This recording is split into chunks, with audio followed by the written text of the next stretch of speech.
Chapter 116. Heh. Lu Rongrong was so smug just now and wanted to complain about us to the teacher. She's the one who's suffering now.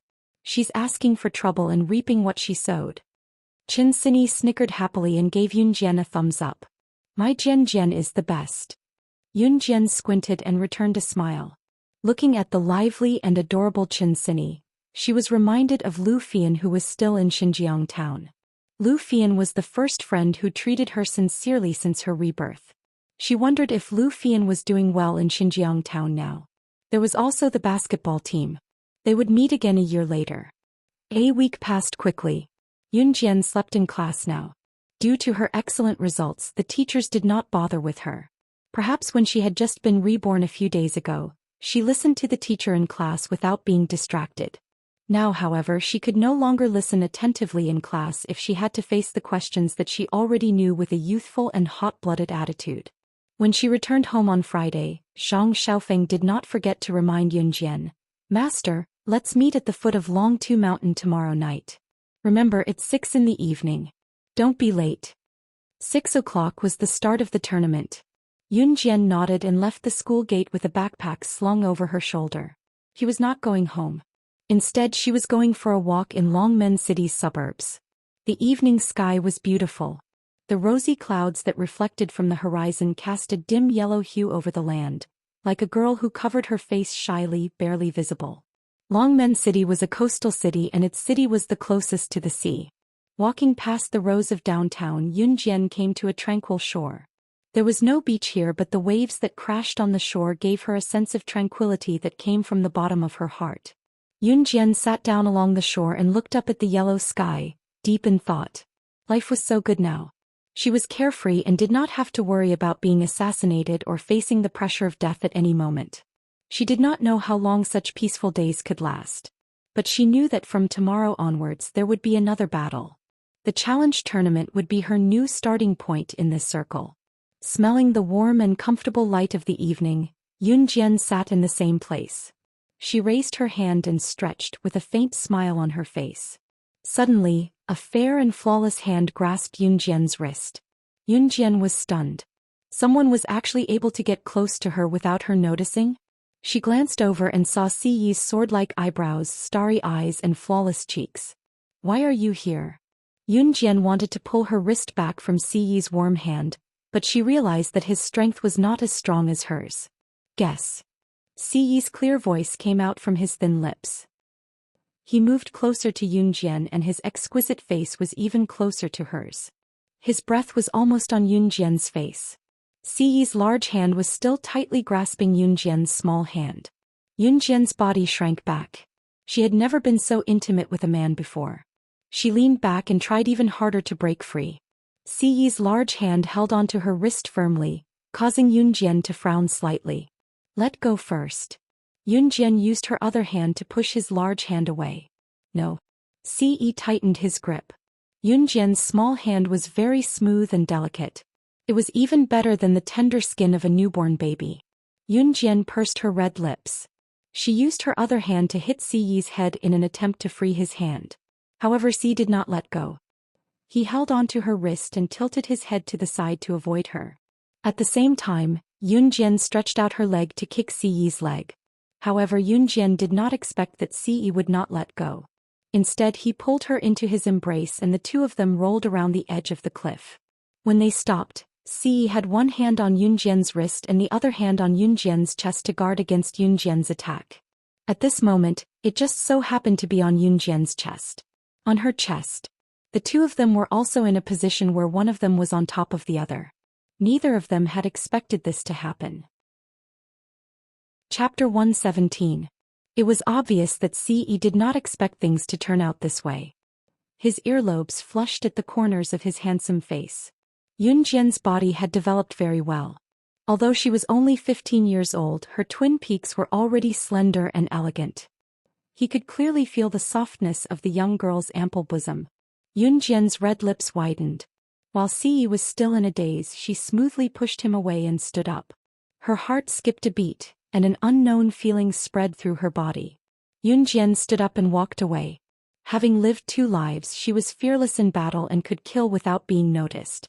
However, this was the first time she had encountered something like this. She had only taken 2 steps when Siyi's tall figure blocked Yunjian's path. He tilted his head slightly, revealing his handsome face to Yunjian. His earlobes turned red and he awkwardly said, "Ahem, sorry. I didn't do it on purpose." Yunjian slowly came back to her senses. Her rosy cheeks were unnatural. In the next second she pretended as though nothing had happened and said to Ci, "Why were you looking for me?" After interacting with him for the past few days, Yunjian could confirm that Ci was the kind of person who wouldn't visit a temple for no reason. If he didn't have anything to say, he wouldn't even waste his breath talking to you. Ci didn't hesitate. He immediately knitted his good-looking brows and moved his thin lips. "Come with me." Yunjian nodded. Thus Yunjian followed Ci to the side of the road. Ci's personal Lamborghini was parked by the side of the road. Yunjian sat in the passenger seat of the Lamborghini. Ci took out a box from the back seat and handed it to Yunjian. Yunjian's eyes widened when she saw it and her eyelashes fluttered twice. A sandalwood box. Ci narrowed his eyes as he observed Yunjian's every move. "You know about it?" Ci asked suspiciously when he saw something strange in Yunjian's eyes. Yunjian was stunned. She turned her head and returned the sandalwood box to Ci. She pretended as though this was the first time she had seen it. "What do I know? I just thought that this box was very pretty. I didn't react in time. This box must be very expensive, right?" She had almost exposed her emotions. The sandalwood box's influence on her was too great. This box was the cause of her rebirth. It was also the indirect cause of her brother's death. That was why she nearly lost control of her emotions when she saw the sandalwood box just now. But why did Ci ask her such a question? Could it be that he could tell that she knew something about the sandalwood's way? Ci narrowed his eyes. He stared at Yunjian for a while before he finally looked away and pretended not to notice anything. To prevent Ci from getting suspicious, Yunjian asked him, "Hey, why are you asking me this?" Nothing." Ci's eyes lit up. He pursed his lips and started the sports car. "I'll send you back." They didn't say a word until they reached home and returned to their respective rooms. However, it was obvious that both of them had their own thoughts. The next day was Saturday. As evening approached, Yunjian left home on time after she tidied herself up. At 6 o'clock she arrived at the foot of Longtu Mountain. From afar she saw Zhang Xiaofeng standing on the spot and waving at her. When he saw Yunjian walking over, Zhang Xiaofeng waved at her and shouted at Yunjian, "Master, over here." Yunjian stood there and nodded at Zhang Xiaofeng and Chen Sini. It was only then that she saw a group of boys and girls standing beside Zhang Xiaofeng. They were all around their age. "This is my master Yunjian." Zhang Xiaofeng proudly introduced Yunjian to the group of boys and girls. "Xiaofeng, are you kidding me? This girl is your master? Do you really want to have her as your master? You're a man, yet you want to have a girl as your master? I feel embarrassed for you." A self-proclaimed fashionable boy with dyed blonde hair standing beside Zhang Xiaofeng said. This person was Zhang Xiaofeng's friend from his circle. Chapter 118. After the boy with dyed blonde hair opened his mouth, the group of boys and girls around him laughed. They were obviously disdainful of Zhang Xiaofeng, a rich young master having a weak little girl like Yunjian as his master. "Shoo shoo shoo. Guheng, what do you know? My master is not an ordinary person." Zhang Xiaofeng waved his hand at Gu Heng and snorted. He was still on Yunjian's side. "Gu Heng." Yunjian did not say anything. Even if this group of people were talking about her, she felt that there was no need to speak about unimportant things. But when she heard the 2 words Gu Heng, she could not help but take another look at the boy with dyed blonde hair called Gu Heng. Could it really be such a coincidence? This Gu Heng in front of her was Mayor Gu's grandson? Suddenly Yunjian remembered Mayor Gu's warning that if she met his grandson, she must not be soft-hearted and teach him a lesson on his behalf. Combined with the fact that this Gu Heng had dyed blonde hair and was wearing a pair of ripped pants and a flowery dress that he thought was fashionable, Yunjian felt relieved. So even Mayor Gu himself could not control his grandson's rebellious behavior? Boys and girls at this age had a very strong rebellious mentality. Yunjian had lived in a dangerous environment in her previous life. Her only wish every day was to live until the next day.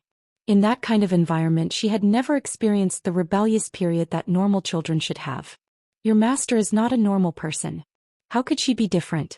Hee, she doesn't have any more arms or legs than we do. What can she teach you?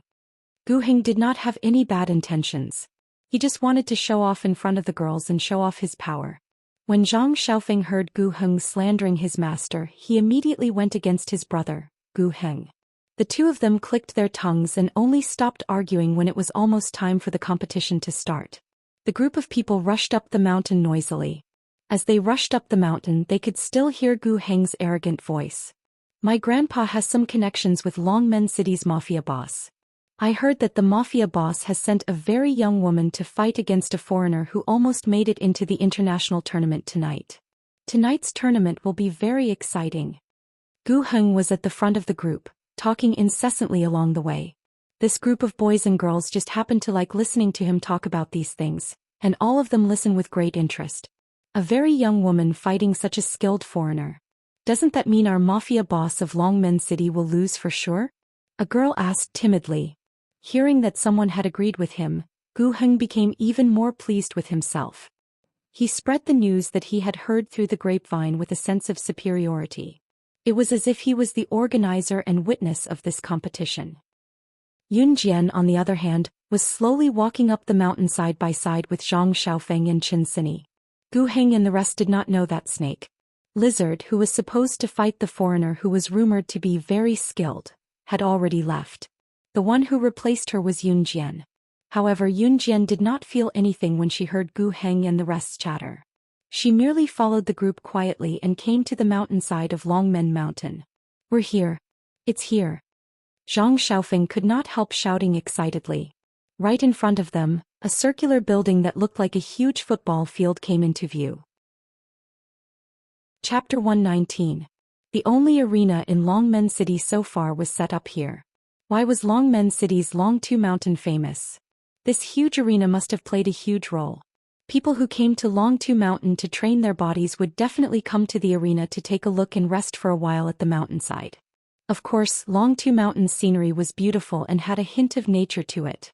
It was a pity that it was evening and they were at the mountainside of Longtu Mountain, so Yun Jian did not get to see the beautiful scenery. Instead, she saw many common flowers and plants along the way. Let's go in. It was not Zhang Xiaofeng's first time here, so he took the lead with a chuckle.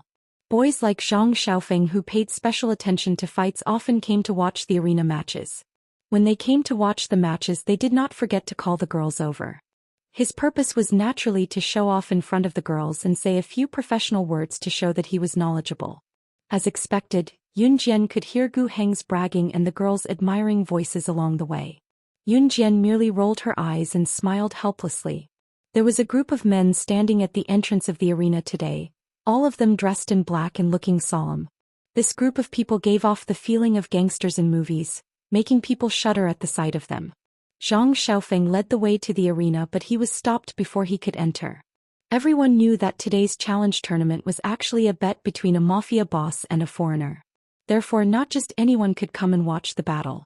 Xiaofeng, move aside. I'll do it.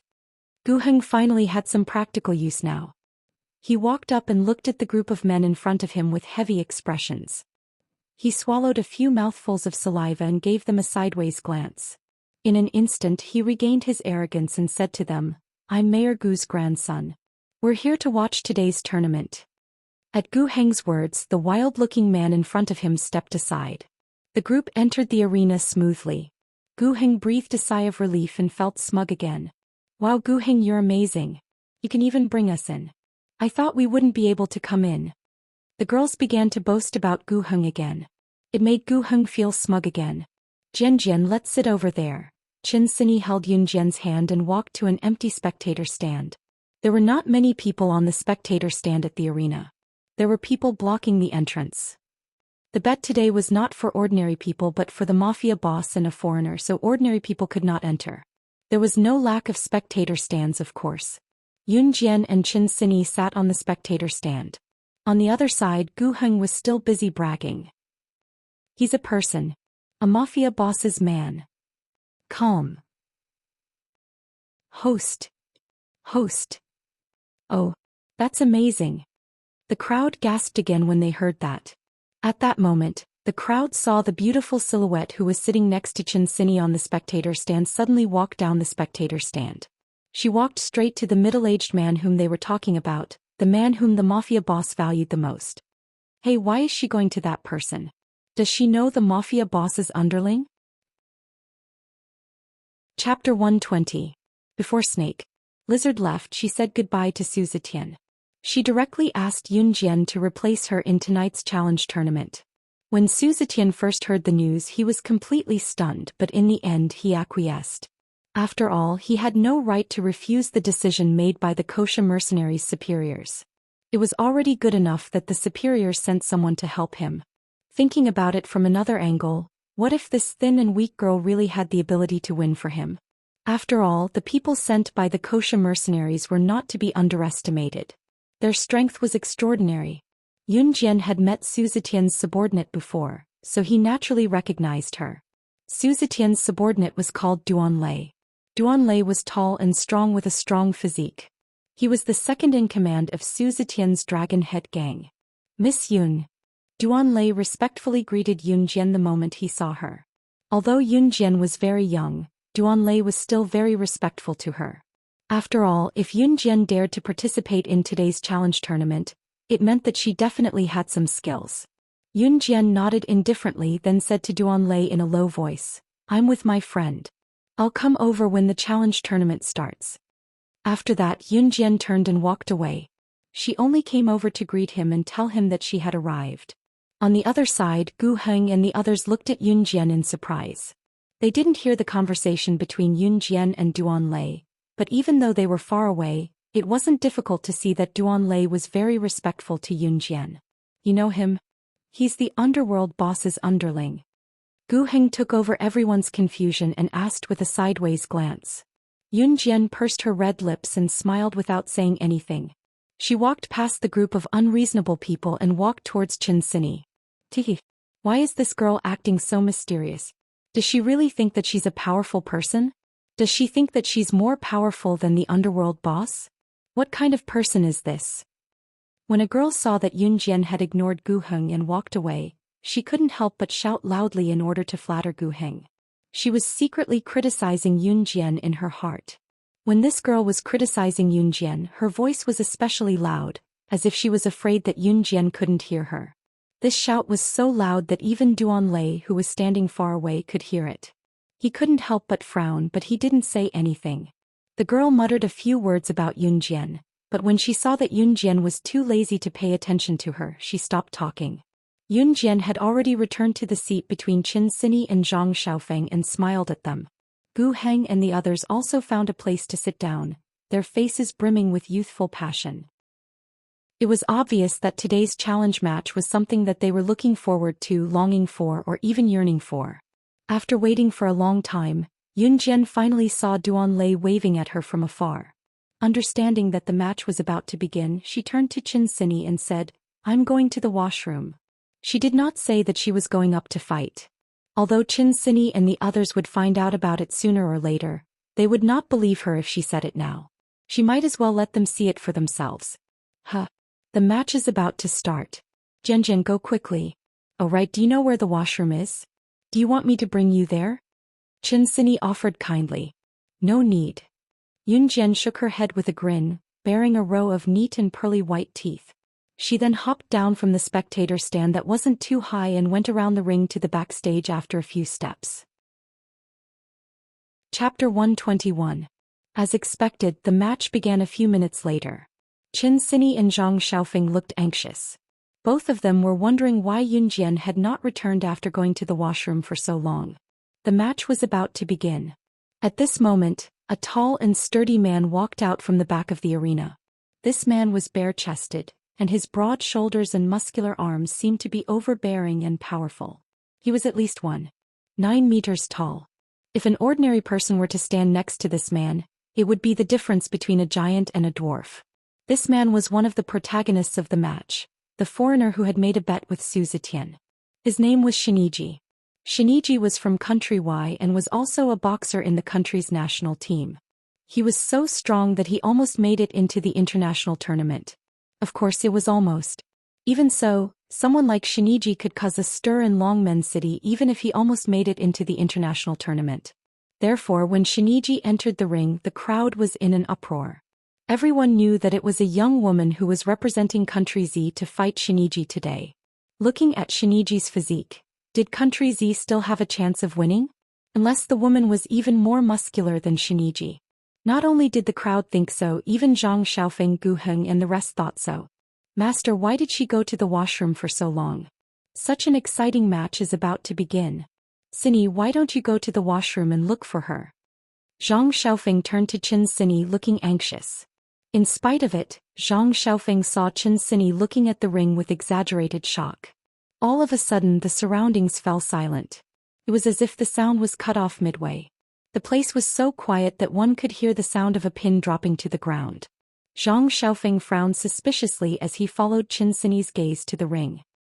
He seemed to have seen something as his pupils contracted and his eyes widened while his mouth formed a no shape. Looking at Gu Heng and the others, everyone present could only use one expression to describe them: shock. Following the crowd's gaze, they saw Yun Jian's long black hair swaying as she walked out from the backstage of the arena with light steps. She curled her lips and maintained a slightly leisurely expression from the beginning to the end.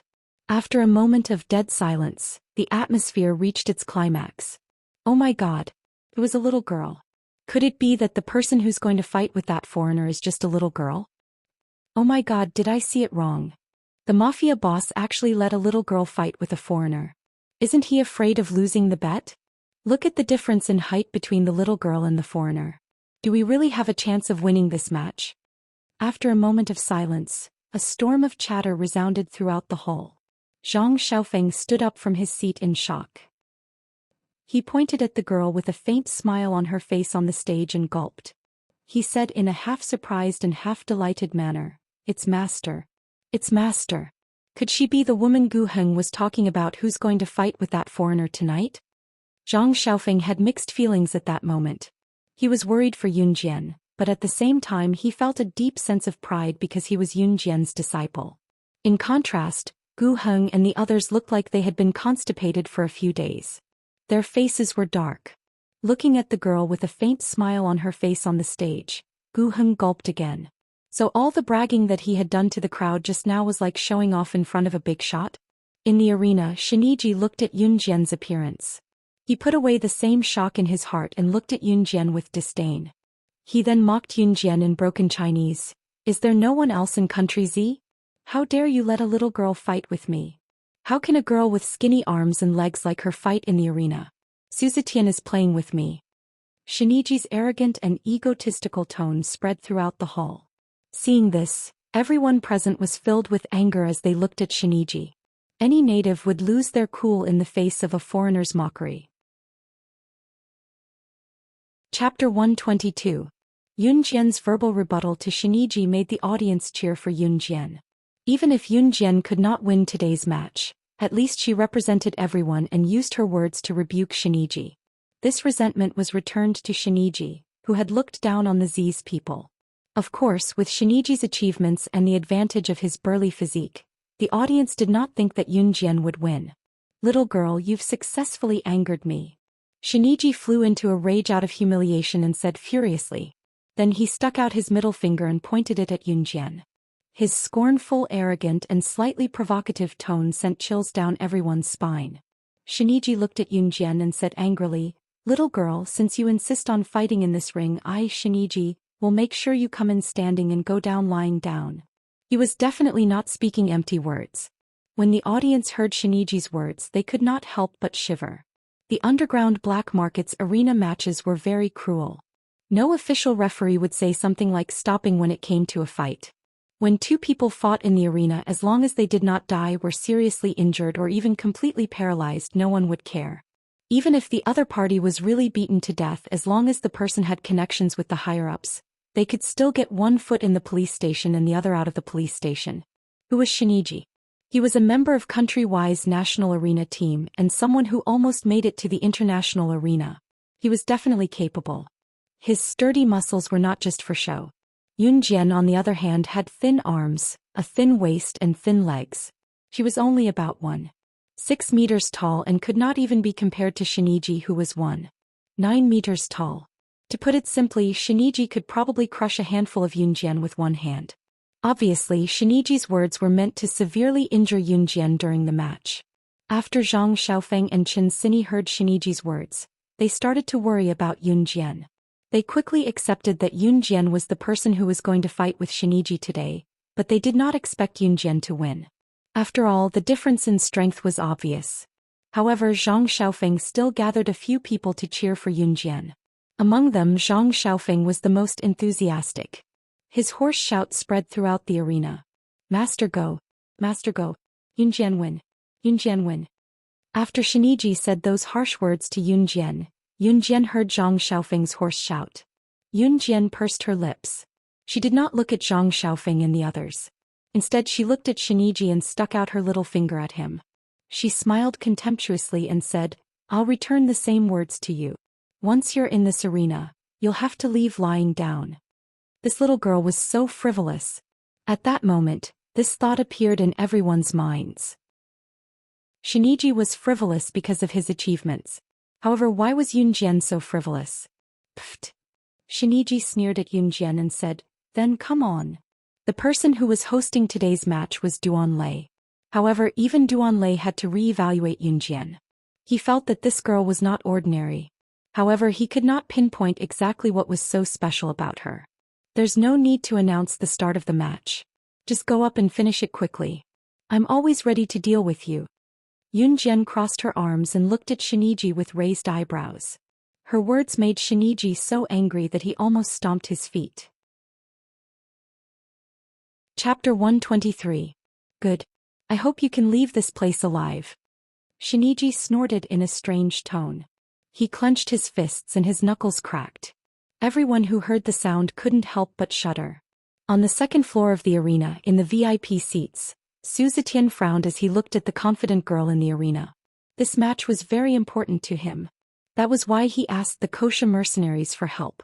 Although Yunjian was young and looked harmless, Su Zetian knew very well that the people sent by the kosher mercenaries were all hiding their strength. Even a 7- or 8-year-old child from the kosher mercenaries could smile and look at you in the eye for 1 second, then pull out a gun and kill your opponent in the next second. And Yunjian, Su Zetian stared intently at the arena, but his thoughts suddenly changed at this moment. Once Shiniji was done with his words, he bellowed and charged at Yunjian with a clench of his sturdy fist. At that moment, everyone held their breaths. Everyone looked at the girl in the arena quietly.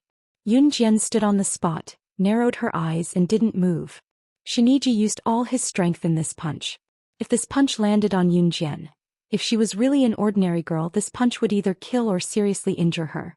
Shiniji was going to be ruthless. Oh my god, is that girl scared silly? She's standing there without moving. Does she want to be beaten into a meat patty? Oh my god. Someone screamed at this moment.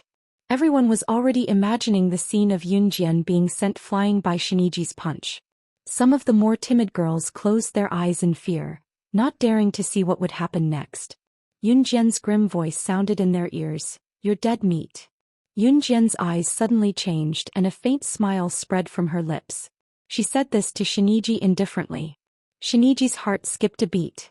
At that moment, everyone's heart tightened into a straight line. Hua! Shiniji was even more furious after hearing this and he swung his fist at Yunjian.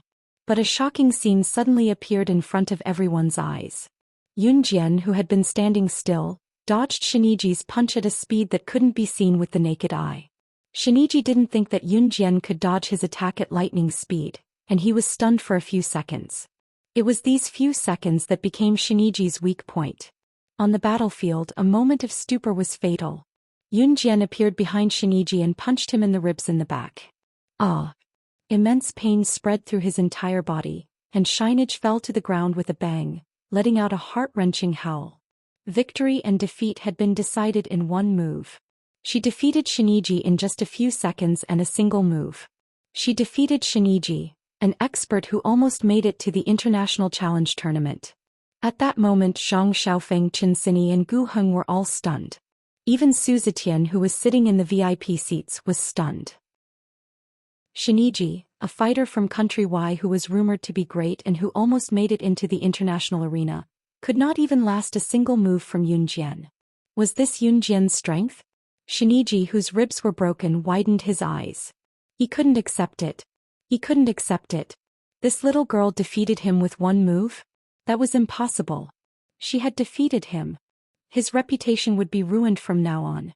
Shiniji shook his head. He suddenly took out a hard object from his pocket and pointed it at Yunjian. He must die. He has a gun. He has a gun. He's going to kill someone. He's going to kill someone. At that moment, everyone who was shocked by Yunjian's move suddenly screamed. Suzetian also stood up from his seat with a whoosh. He held on to the railing on the second floor. However, the girl's aura changed the moment Shiniji took out his gun. Her slight smile gradually disappeared and was replaced by a cold and eerie smile. A cold, murderous aura emanated from Yunjian. Chapter 124. When they saw Shiniji pull out his gun, Gu Heng and the others almost screamed. Especially the few girls who were with Gu Heng and were prejudiced against Yunjian. They were all students in school and came from powerful families. Usually they would cry if they hurt a finger. When had they ever seen such a scene? Their legs started to turn to jelly. They hugged their heads and squatted on the ground, crying. Master. Zhang Xiaofeng twitched violently. Seeing that Yunjian was in danger, he wanted to rush forward. However, Gu Heng grabbed the corner of his shirt and scolded him. You're crazy. That foreigner has a gun. But my master is in danger. Zhang Xiaofeng was very determined. He was about to push Gu Heng away and run toward Yunjian. However, they suddenly saw a horrifying scene. Yunjian lifted her feet and slowly walked toward Shiniji. She did not care that the gun in Shiniji's hand was still pointed at her. Facing the black muzzle, she was not afraid at all. Under everyone's horrified gazes, she slowly walked toward Shiniji. What was she doing? Seeing this scene, everyone's hearts jumped. As Yunjian walked, she pulled out a machete like magic. She pointed it at Shiniji, who was lying on the ground with broken ribs, and sneered, How dare you point a gun at me? You're dead. Shiniji's hand holding the gun was already trembling. Shiniji was originally a boxer. He was not an assassin or a gangster. If he were to kill someone with a gun, he would not be able to do it as calmly as Yunjian. Another reason was that he was in Z country. After all, it was not his country's territory. If he killed Yunjian, Suzetian would definitely not ignore it. In spite of it, Yunjian's words had obviously triggered Shiniji further. Shiniji howled on the spot. Thinking about the humiliation he had just suffered, his hand was about to pull the trigger. What everyone was thinking at this moment was, it's over. Yunjian is definitely done for. Yunjian only had a knife in her hand. How could a knife be faster than a bullet? She also had to provoke Shiniji into pulling the trigger when he was in an unstable mood. Was Yunjian courting death? Go to hell. Shiniji howled. He ignored the pain in his back and aimed his gun at Yunjian. However, just as Shiniji's finger was about to pull the trigger, a gleaming scimitar flew out from a distance. With astonishing speed and precision, the tip of the scimitar pointed downwards and cut the back of Shiniji's hand. Whoa. Shiniji's hand that was about to pull the trigger loosened, and the gun fell to the ground in a straight line. That scimitar was thrown out by Yunjian. Just as everyone present was still shocked that Yunjian's scimitar could cut the back of Shiniji's hand so accurately, Yunjian took 2 steps forward and rolled a few times on the ground. Almost in an instant she flipped over and came in front of Shiniji. She got up and stepped on Shiniji's ribs that were already heavily injured. Ah! Shiniji let out a heart-wrenching scream. At this moment Yunjian had already stepped on Shiniji's back. She bent down and picked up the gun that Shiniji had dropped from the ground. She played with it in her palm. The entire process only took a few seconds. The people who saw the scene just now all stood up from their seats with a whoosh sound in horror. What did they just see? Shiniji, who was holding a gun, was actually killed by Yunjian in just a few seconds. Oh my god. He was faster than Yunjian, who only had a knife in her hand. Who exactly was this girl? With this kind of skill and speed, this girl was definitely not human. At this moment, Yunjian picked up the gun and pressed the black muzzle against Shiniji's face. It was unclear whether he had fainted or was scared senseless. The girl's demonic voice came from above and resounded throughout the entire place. Killing you will be as easy as slaughtering an animal. Shiniji's heart was already filled with shock and fear. He had never seen anyone so agile. Moreover, it was an underage girl. As far as he knew, there was only one kind of person who could snatch a gun from an enemy's hand. Chapter 125. However, no matter how hard Shinji racked his brains, he would never categorize Yunjian as a secret agent or an assassin. After all, Yunjian's age was obvious. However, her skills didn't match her age. Wait. Miss Yun, please wait. Duan Lei said as he rushed up to the stage and stopped Yunjian from killing Shinji. Miss Yun, please spare Shiniji's life for the sake of our boss. Having witnessed what Yunjian was capable of, Duan Lei felt genuine respect for her as he spoke to her hastily. Although Shinji deserved to die, he was a member of Country Y's national arena team. Killing him was equivalent to killing a key figure that Country Y had groomed. Naturally, Country Y's people would not let it go. This was no longer a matter of personal grudges. It would lead to a bloody battle and the consequences would be severe. You want me to let him go? Yunjian raised her eyebrows as she held the pistol and patted the black muzzle on Shiniji's face twice. Faced with the young lady's questioning, Duan Lei could not help but gulp. Finally, he mustered up his courage and nodded. Yes. Sure. Yunjian's casual words made everyone present heave a sigh of relief. After all, this was a competition. Shiniji's drawing of a pistol was enough to make everyone afraid. If Yunjian were to kill someone in public, many people present would probably lose sleep for several nights. At that moment, Yunjian's eyes suddenly sharpened. She lifted her foot from Shiniji's back and took 2 steps back to stabilize herself. Then she said to Duan Lei, I can let him go. At that point, even Shiniji, who was lying on the ground and starting to feel dizzy, breathed a sigh of relief.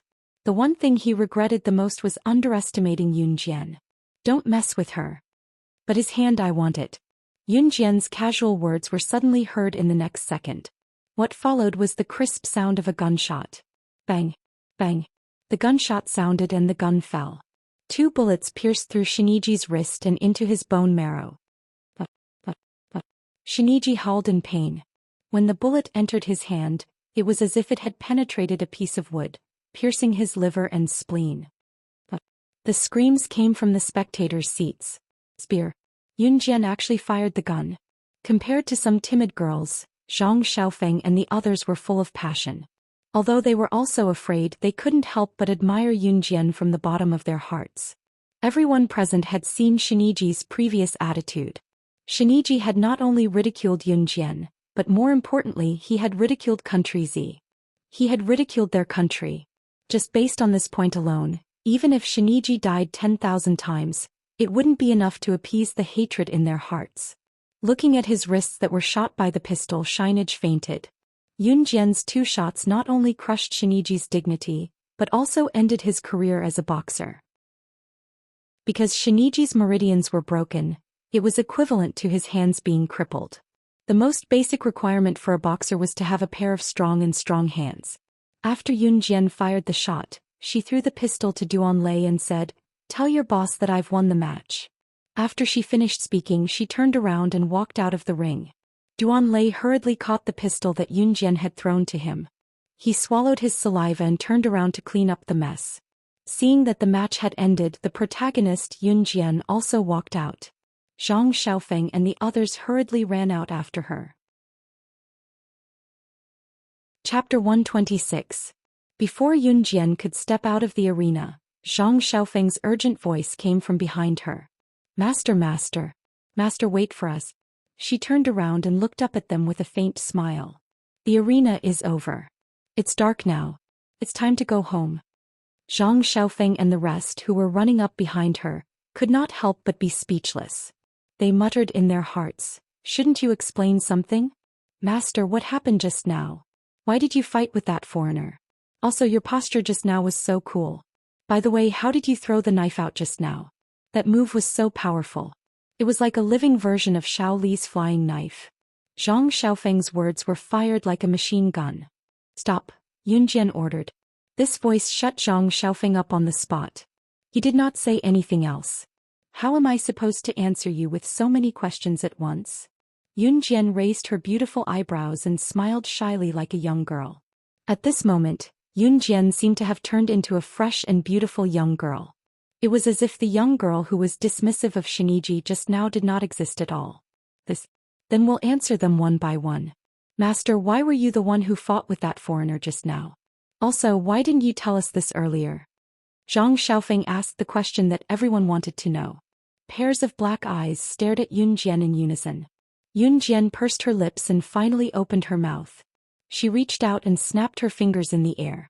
Then she pursed her lips at Zhang Xiaofeng and smiled mysteriously. Take a guess. After that, she turned around and did not intend to explain further. However, what Yun Jian did not expect was that Zhang Xiaofeng and the rest would follow closely behind her, begging her to teach them the domineering moves just now. Even Gu Heng followed closely behind Yun Jian. He even apologized to Yun Jian for his previous actions. This caused Zhang Xiaofeng to brag to Gu Heng and the others somewhat childishly, "This is my master." Yun Jian finally got rid of Zhang Xiaofeng and the group of people who were chasing her to get to the bottom of things. She set foot on the road home. It was chilly at night, especially when it was close to winter and autumn. The weather changed quickly and the temperature difference between day and night was large. Yun Jian was wearing a jacket today, but she still felt a little cold. As they walked past a street lamp, a sports car drove past them and stopped beside Yun Jian. Yun Jian had not expected the car to stop. She pulled her jacket around herself and turned around. Coincidentally, she saw Ce sitting in the Lamborghini looking at her. He tilted his head and his chiseled features became clearer under the street lights. Get in the car. Ce spat out 2 words from his beautiful thin lips. Yun Jian did not stand on ceremony. She immediately walked over to open the door of the Lamborghini and sat in the front passenger seat. The heater in the car warmed up Yun Jian's body temperature. Why are you wearing so little every time? Do you want to freeze to death? Ce raised the temperature in the car again and glanced at Yun Jian. Yun Jian opened her mouth but found that she could not refute him. In the end, Yun Jian only said one sentence, "Why are you looking for me?" Ce paused and a trace of warmth appeared on his flawless face. "I'm taking you to a banquet. I'll be back tomorrow. Auntie has already informed you, so you don't have to worry about staying out all night." As he spoke, he did not allow Yun Jian to resist at all. He stepped on the accelerator and sped off. By the time Yun Jian reacted, Ce had already taken her to the back of the mountain. They boarded Ce's private jet and hurried to Country M. Chapter 127. Country M, New York. New York was located in the southeastern part of Country M along the Atlantic Ocean. It was Country M's largest city and largest port. It was a world-class international metropolis. Ce's private jet flew over New York's airspace and finally landed in an empty space at an airport. Because it was a private jet, there was no need to transfer planes in between. Thus, the flight took less than 10 hours. Due to the time difference between Country Z and Country M, it was around 6 o'clock in the morning in Country Z. However, it was already 6 o'clock in the evening in Country M. It was also dinner time. Yun Jian took a nap on the plane. This was the first time she had slept so soundly since her rebirth. When she woke up, the plane had already landed on land. Yun Jian rubbed her eyes and got up from the soft cushion. She stretched and suddenly felt that something was amiss. Cushion? She turned her head and was surprised to find that she had fallen asleep leaning on Ce's lap. What was going on? She remembered that after she boarded the private jet, Ce did not explain the situation to her. She looked at the scenery outside the window and gradually fell asleep. However, she had clearly chosen a soft cushion to fall asleep on the plane. Why was her head lying on Ce's lap when she woke up? Could it be that he had moved her head to his lap? Yun Jian pursed her lips slightly when she thought of this. Even if he had moved her head from the cushion to his lap, why didn't she feel anything at all? This shouldn't be the case. How could she let down her usual guard and fall asleep peacefully without any fear? You're awake. Ce's hoarse and magnetic voice sounded from above her head. Yun Jian looked up and saw Ce's handsome face turn to the side. His fair and slender fingers were scratching his messy short black hair. His earlobes were slightly red. Yun Jian swallowed her saliva and pursed her lips to reveal a stiff smile. Have we arrived? Yes. Ce nodded. He stretched out his slender fingers and opened the door of the plane. He turned sideways and jumped out first. Yun Jian bent over and also jumped out of the cabin door. After Yun Jian landed on the ground, Ce grabbed her little hand and walked towards the street. Yun Jian was stunned by Ce's actions. She wanted to shake off his hand, but found that he was not as strong as her. This was also the first time she had encountered such a situation. She immediately blushed and lowered her head. Don't look at how Yunjian could kill people so easily. Even if she saw erotic scenes in her previous life, she could still do it without blushing. However, he felt that Si was different from everyone else. She couldn't describe how she felt. The banquets of the upper class usually started at around 8 o'clock, which meant that there was still some time left. Si smiled beautifully as he held Yunjian's warm little hand and walked towards one of the top clothing stores in New York. This clothing store was owned by a world-class fashion designer in New York. Usually it received very few customers. However, the customers it received were all world-class bigwigs. As Si held Yunjian's little hand and walked into the store, Yunjian saw two men in their 20s walking towards her. When the two men saw Si and Yunjian holding hands, they couldn't help but be stunned. Then they walked in front of Si and lowered their heads. "Young master, the dress is ready." Yunjian was also stunned when she saw the two men. They were the two men who had been standing on either side of Si when she had first met Si. Chapter 128. Si nodded slightly. He pulled Yunjian past the two men and walked towards the changing room. The two men were left dumbfounded. Si, is the young master enlightened? He's even learned how to hold a woman's hand. One of the men rubbed his hands, a trace of surprise appearing on his handsome face. He couldn't hold it in any longer and said to the other man, "Adam, the young master's matters aren't something you and I can casually discuss. Do your job well." The other man, who looked more composed, reminded him before turning to leave. The man called Adam stood there and clicked his tongue twice. He muttered to the more composed man, "Go, go, go, you're the most serious one." Si had a custom-made lace evening gown for Yunjian. It was pure black and not revealing at all. This evening gown was designed by the world's top fashion designer and was one of a kind in the world. Its economic value couldn't be measured by money. After Yunjian changed and came out, she saw that Si had already changed into a formal suit. Si's foundation was very good. His handsome face was flawless, his tall nose bridge and deep eyes exuded the aura of a king. The black suit clung to his muscular skin. When Yunjian came out, Si's fair and slender fingers tugged at the tie of his suit. From the side he looked like a still and untainted figure in a painting. He was so handsome and delicate that there was nothing to nitpick about him. Even though Yunjian had seen many handsome and delicate men in her previous life, none of them could compare to the one in front of her. She was stunned for a few seconds. "What's wrong?" Yunjian only reacted when she heard a pleasant male voice. Si narrowed his eyes as he sized up the young lady in the black lace evening gown.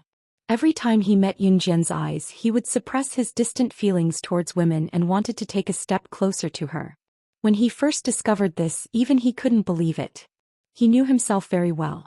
He hated women. Ever since he was young, as long as there were women around, he would feel nauseous. If a woman came close to him, he would feel extremely disgusted. This is a quirk. But it was different for Yunjian. He could feel it deeply. Yunjian's petite figure kept floating in front of him. That faint milky fragrance lingered at the tip of his nose, making him feel a little different. That was why he couldn't help but get close to her and even hold her hand. Therefore, when Si saw Yunjian's smooth and tender arms, the lace gown that accentuated her petite figure and her well-developed twin peaks, he couldn't help but gulp. "Let's go." Yunjian moved her red lips and walked out directly. Si paused for a moment as the girl's fragrance dissipated into the distance. Then he strode after her. Country M, New York, the 39th floor of the Triangle Building. In the middle of the room, a dignified and imposing middle-aged man in his 40s was holding a glass of red wine and chatting amicably with a man of the same age in front of him. This dignified middle-aged man was called Si Chu. He was the head of the armaments family, Cold Pavilion.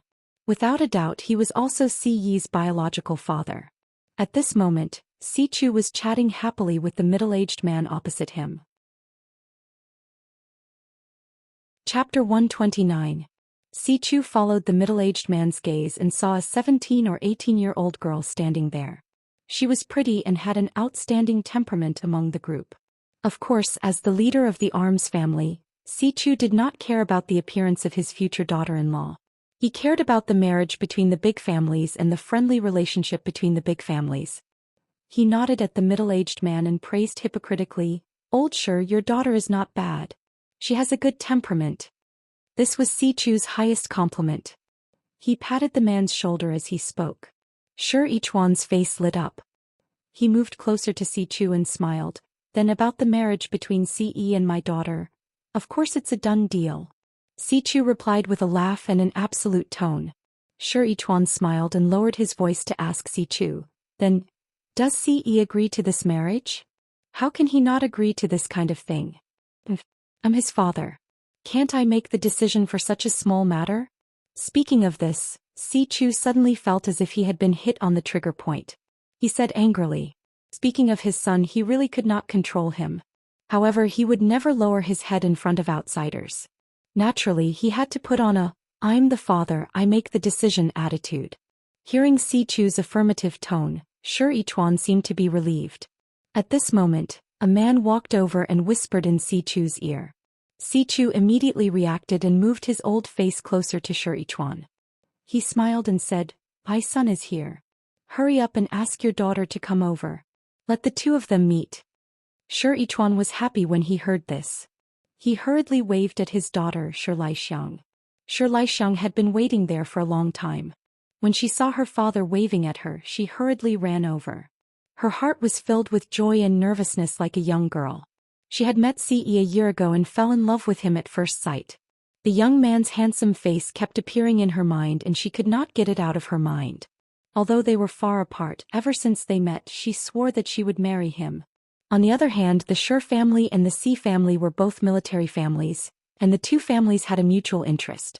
The upper-class aristocratic families usually liked to unite their families through marriage to strengthen the trust between them. Although it was the modern era, these old customs could not be changed. Beep. The only elevator beside the banquet hall opened. Sure Laixiang stood beside her father, Sure Ichuan. Her entire body was tense. She even ran her fingers through a few strands of her hair, afraid that her imperfections would be exposed. Only she knew the nervousness in her heart when she saw the person she missed dearly. The moment the elevator doors opened, however, what everyone saw was Ce, who was perfect to the extreme. As well as the petite girl standing beside him, who was also extremely beautiful. The young girl was wearing a lace gown that outlined her petite figure. Her curvaceous figure was revealed in front of everyone. She was beautiful and elegant. When the two of them stood together, it was as if they were a match made in heaven. They were actually so compatible. Si Chu, Sure Ichuan and Sure Laixiang were dumbfounded. Not only the three of them, but everyone present was mesmerized by Ce and Yunjian's stunning appearance. They were unable to extricate themselves. Ce held Yunjian's small hand and walked out of the elevator step by step. They stood in front of everyone. Yunjian realized that Ce had only glanced at Si Chu when he walked in front of him. Without saying a word, he pulled her to the side. "Damn brat, stop right there. What kind of attitude is this? How can you leave without saying a word when you see me? Where is your upbringing? If I didn't know better, I would have thought that you were a bastard with a mother but no father. Also, who is this girl beside you?" Si Chu felt that he had lost face and spoke to Ce angrily. Ce turned his head to look at Si Chu. He held Yunjian's hand tightly and said coldly to Si Chu, "My mother is already dead. That woman is not my mother." When he said this, Yunjian could clearly feel the coldness and loneliness in Ce's voice. Chapter 130. When Yunjian heard Ce's words, she was shocked. But when she scanned the room and saw Sure Laixiang, who was standing not far away from Si Chu, she suddenly understood. This woman was the fiancée Ce's father had arranged for Ce, right? This banquet was probably used by Ce's father to announce Ce and Sure Laixiang's engagement. It wasn't strange for upper-class families to use marriage to consolidate their interests. Yunjian smiled. It seemed like Ce wasn't satisfied with this arranged marriage and was planning to use her as an excuse. Ce's attitude towards her was quite good, so she would naturally help her. Nonsense. Nonsense. It's fine if you usually make a fuss, but today you even found a woman? Are you trying to anger me to death? Si Chu flew into a rage. When Ce mentioned that his mother was already dead, Si Chu felt like he had been exposed in a scandal as he shuddered in rage. Si Chu was the head of the Cold Court, an armaments aristocratic family. After he married Si Yi's mother, he divorced Si Yi's mother in order to expand the Cold Court's power and influence. He then married the daughter of another armaments aristocratic family. At the same time, Si Chu also forced Si Yi's mother to stay by his side. In the end, Si Yi's mother became depressed and committed suicide due to depression. Today, in order to consolidate his position in the Cold Court, Si Chu planned to use Si Yi's marriage to form a marriage alliance with the Shi family. But he didn't expect that Si Yi would have such a huge reaction. He even found a woman to humiliate him in public. This made Si Chu, an internationally renowned armaments tycoon, completely furious. "Brother Si Yi, it's wrong of you to do this. Don't make uncle angry." Shi Laixiang looked at Yun Jian's and Si Yi's intertwined hands. She dug her fingertips into her skin and played the role of the good guy. She spoke coyly to Si Yi in a gentle voice. "What are you? What does my business have to do with you?" Si Yi cast a sidelong glance at Shi Laixiang, not giving her any face at all. Shi Laixiang had originally planned to speak up after Si Chu had spoken. This way she could improve her image in front of Si Chu and let Si Yi see her gentle side and have a good impression of her. But who would have thought that Si Yi wouldn't give her any face at all? She looked at Yun Jian, who was standing next to Si Yi, and she became even angrier. Her eyes turned red because the person she had been longing for had said such things to her. Si Chu felt humiliated at once. He knew that he couldn't control his son, so he pointed at Yun Jian and threatened her. "Which family's young lady are you from? Rong family? Wen family? Fong family? I don't care which family's young lady you're from. Get out of here now or your family will disappear from the international stage forever because of you." The aristocratic families that Si Chu had pointed out were all internationally renowned big shots. It was obvious that he thought that Yun Jian was a young lady from one of these aristocratic families. Yun Jian was amused when she heard that. She narrowed her eyes and met Si Chu's murderous gaze fearlessly in front of everyone. Her red lips curled up. "I'm a young lady from the Yun family. Let me introduce myself. My name is Yun Jian. I live in Country Z's Longmen City. My mom is a waitress at a hotel. Country Z's Longmen City. A waitress at a hotel." Everyone latched on to these words. Si Chu stomped his feet, almost vomiting blood from anger. He thought that the woman his son had found would be a socialite of the upper class even if she wasn't from an aristocratic family. Chapter 131. Si Chu was furious. He did not threaten Yun Jian anymore. Instead, he waved his hand and called for his bodyguards, intending to chase her out. Someone chase her out. If Yun Jian was a young lady from an aristocratic family, Si Chu might have given her some face. However, Yun Jian had said it herself. She was just a person with no status. Si Chu was naturally fearless and prepared to chase her out on the spot. He had lost all his face today. There was a saying that one should not wash one's dirty linen in public. However, after today's incident he had no face left. A few bodyguards in black suits and sunglasses surrounded Yun Jian and Si Yi. "I'll see who dares to touch my people." Si Yi sneered. He calmly pulled out a pistol from the holster at his waist, pulled the trigger and pointed it at Si Chu.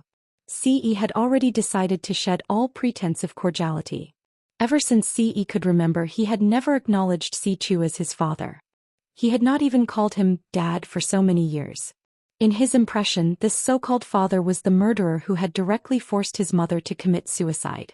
He could still remember that his mother had committed suicide due to depression. Si Chu had always locked his mother up and kept her at home in the name of love.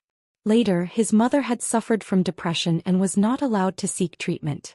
Si Chu was a person who cared about his reputation. He did not allow outsiders to know about his family's dirty linen. Hence, when Si Yi's mother had suffered from depression, he was not allowed to seek treatment. Hence, Si Yi's mother had been too depressed and could not bear the torture of her illness. Hence she committed suicide. Furthermore, she had died in front of Si Yi, who was only 5 years old at the time. He still could not forget the bloody corpse of his mother. At that time he was just a child. Since then he had developed an extreme sense of disgust and alienation toward all women. It had been the same for 19 years. It was not until he met Yun Jian that he realized that she was different from other girls and women. He did not hate Yun Jian. On the contrary, he had a different feeling towards her. "Bastard! Are you going to kill your father for this woman? Si-chu was so angry that his hands were trembling. Back then he had divorced Si-yi's mother and married the daughter of another aristocratic family for the sake of expanding Cold Pavilion's influence. Today the Cold Court had become the vanguard of the world's military families, but his most beloved son had turned against him. He had only loved one woman all these years, and that was Si-yi's mother. But for the sake of so-called face and power he gave up these feelings of love. He had countless mistresses in his life, and it wasn't that he didn't have any other sons or daughters. However, Si-yi was the only one he had chosen as the successor of the Cold Court. In Si-chu's heart, everything he did was for Si-yi. But what about him? He actually wanted to kill him for a woman. Si-chu felt as if his heart was being cut by a knife. Shi Laixiang stood at the side and watched as Si-yi pulled out his gun. She was both in love and afraid of his handsome posture. She swore in her heart that she must get this man. As for Yunjian, in everyone's eyes, she was just an insignificant person. Without Si-yi she was nothing. Beep. At this moment the elevator door opened again. A woman with a tight figure walked out of the elevator side by side with a man in his 20s in a blue floor-length evening gown. A group of people followed behind the woman and the man. Of course they weren't ordinary people. On the contrary, they were full of vigor. Even Si-chu couldn't help but take a second look when he saw these people. When he saw the leader of the group of people, a woman in a blue evening gown, he was shocked. The woman's exposed left wrist was imprinted with a skull symbol. A skull symbol on her wrist was the symbol of the Kosha mercenaries. This woman was actually a member of the Kosha mercenaries. As for the man beside the woman, there was a large scar on his neck. It looked as if it had been cut by a knife, and it made people shiver. Seeing this, Si-chu couldn't help but gulp. If he guessed correctly, this man was in a cooperative relationship with the Kosha mercenaries. He was one of the 4 leaders of the underground assassin organization, the Enhun organization Shuang. If the name of the Kosha mercenaries made people shiver, then the Enhun organization was a hellish existence. Countless international assassins and secret agents were from the Enhun organization. Chapter 132. Yun Jian was the king of secret agents in her previous life, the world's top secret agent, slaying God. She was indeed a secret agent trained by the world's top underground assassin organization, Enhun Group. Of course, Enhun's underlings could not control her due to her extraordinary capability in her previous life. Slaying God was the only secret agent in Enhun's history to successfully break free from the organization's control. At the same time, she started killing at the age of 12 and left Enhun Group when she was 14. In the same year, she killed the previous boss of Kosha mercenaries and developed her own force. Therefore, the king of secret agents, Slaying God, was known as a legend in the underworld. The only one who could be mentioned in the same breath as the king of secret agents, Slaying God, was the leader of Enhun Group. The leader of Enhun Group was a mystery. No one had ever seen him, not even knowing if he was a man or a woman, old or young. The only ones who had seen the leader of Enhun Group were the 4 leaders of the organization. Shuang was one of them. As for the Kosha mercenaries' forces, there was no need to mention them. Enhun Group and Kosha mercenaries were 2 major organizations that monopolized the entire underground organization. Even Si-chu, the master of Cold Pavilion, a military family, had to lower his head in fear when he saw people from these 2 major assassin organizations. When Si-chu saw the woman in a beautiful blue evening gown and the man with a huge scar on his neck, his legs turned to jelly. He could not care less about his son, Ce, as he hurried to greet them. His smile was stiff, but it was forced as he extended his hand to shake their hands. What a rare guest. We welcome both of you to attend tonight's banquet. Si-chu was the one who had arranged the banquet. His goal was to arrange a marriage between his son and Shi Ichuan's daughter. He did not expect the Kosha mercenaries and Enhun Group to be here, so he was so embarrassed that his face was about to burst. However, the woman in the blue evening gown walked past Si-chu and went straight to Yun Jian, ignoring his goodwill. She stood in front of Yun Jian and greeted respectfully, "Sister Jian." The woman in the blue evening gown was obviously Snake Lizard, who had changed into the black robe that covered her entire body to reveal her sexy figure. The 2 words Snake Lizard caused everyone present to suck in a deep breath. Most of the people there were businessmen and politicians from prominent families. The biggest symbol of Gusha mercenaries was the skull mark on their wrists. It was a mark that could not be imitated by outsiders. Someone who could make Gusha mercenaries stand in front of her and greet her as Sister Jian respectfully was a rare sight. How could this girl, who claimed to be from a small town in Z country and whose mother was an ordinary hotel attendant, be an ordinary person? Translator. Endless Fantasy Translation Editor. Endless Fantasy Translation. She was related to kosher mercenaries? Yun Jian nodded slightly at Snake. Lizard. She did not expect to meet Snake. Lizard here. Snake. Lizard had kept a low profile when she returned to Longmen City the last time.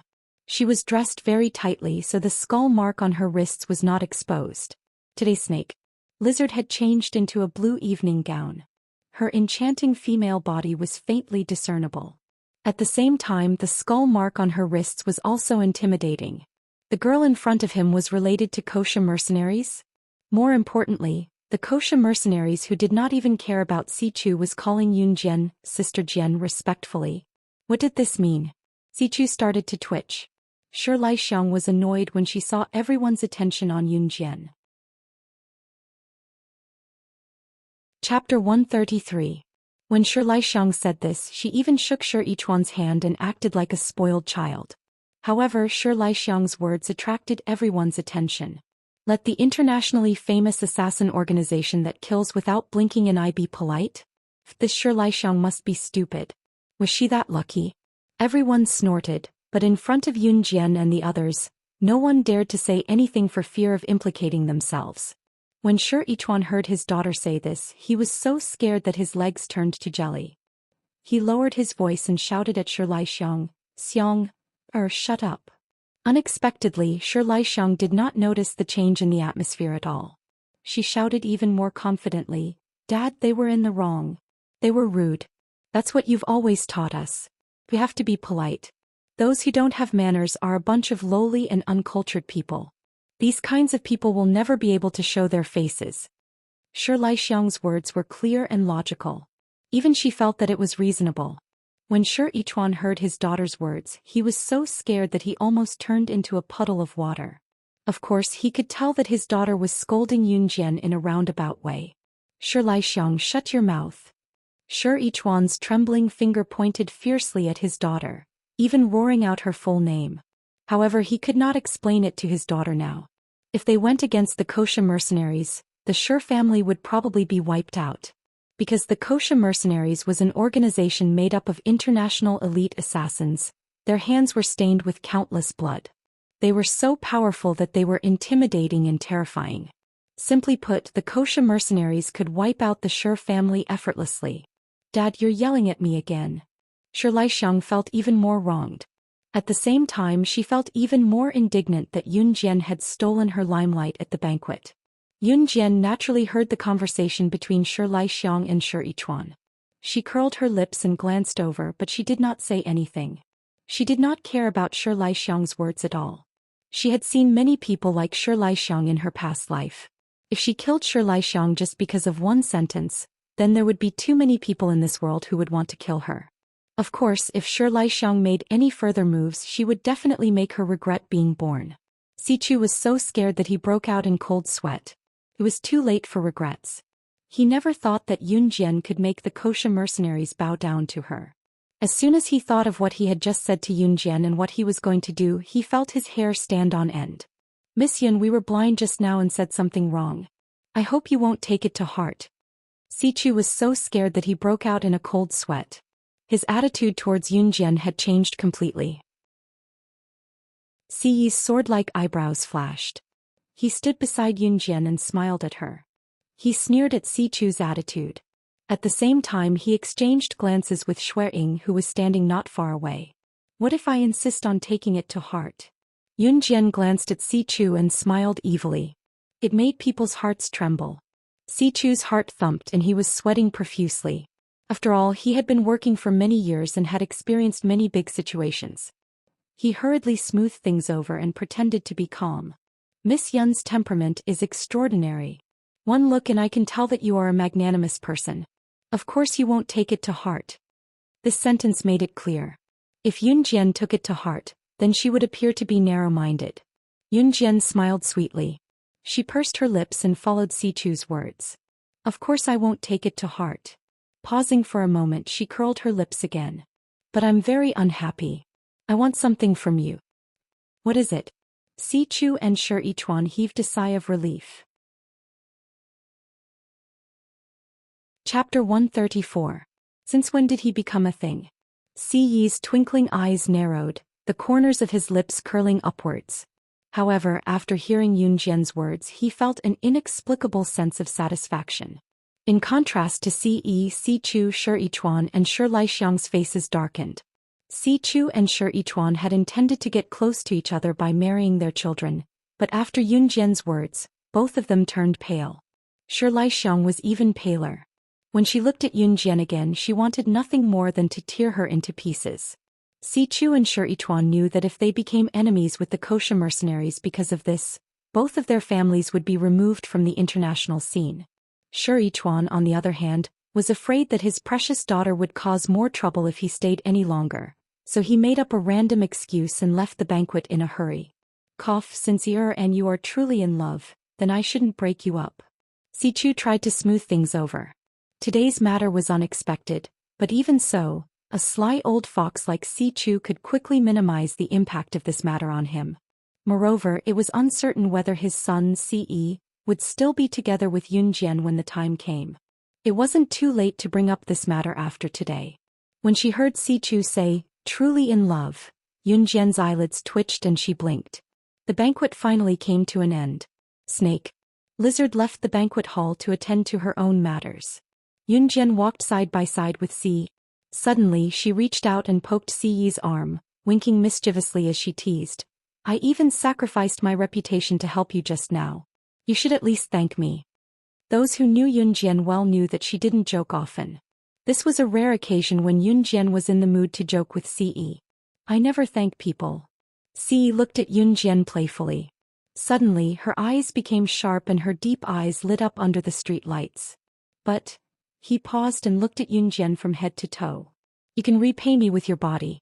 Yunjian was completely dumbfounded. She never thought that the usually cold and arrogant Ce would have such a playboy side. However, before she could think any further, a man in his 20s suddenly walked out from the darkness. The long scar on the man's neck left a deep impression.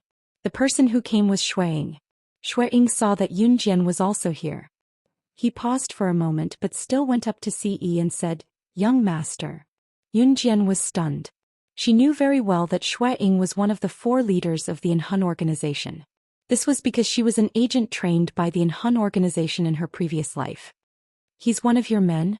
Yunjian asked the question that was bothering her. Ce did not hide it at all as he answered, yes. Yunjian did not ask further after that. There's no outsider here. Just say it. Ce glanced at Shueying from the corner of his eyes. Ce's words implied that Yunjian was not an outsider. Shueying nodded and said, there's a change in the organization.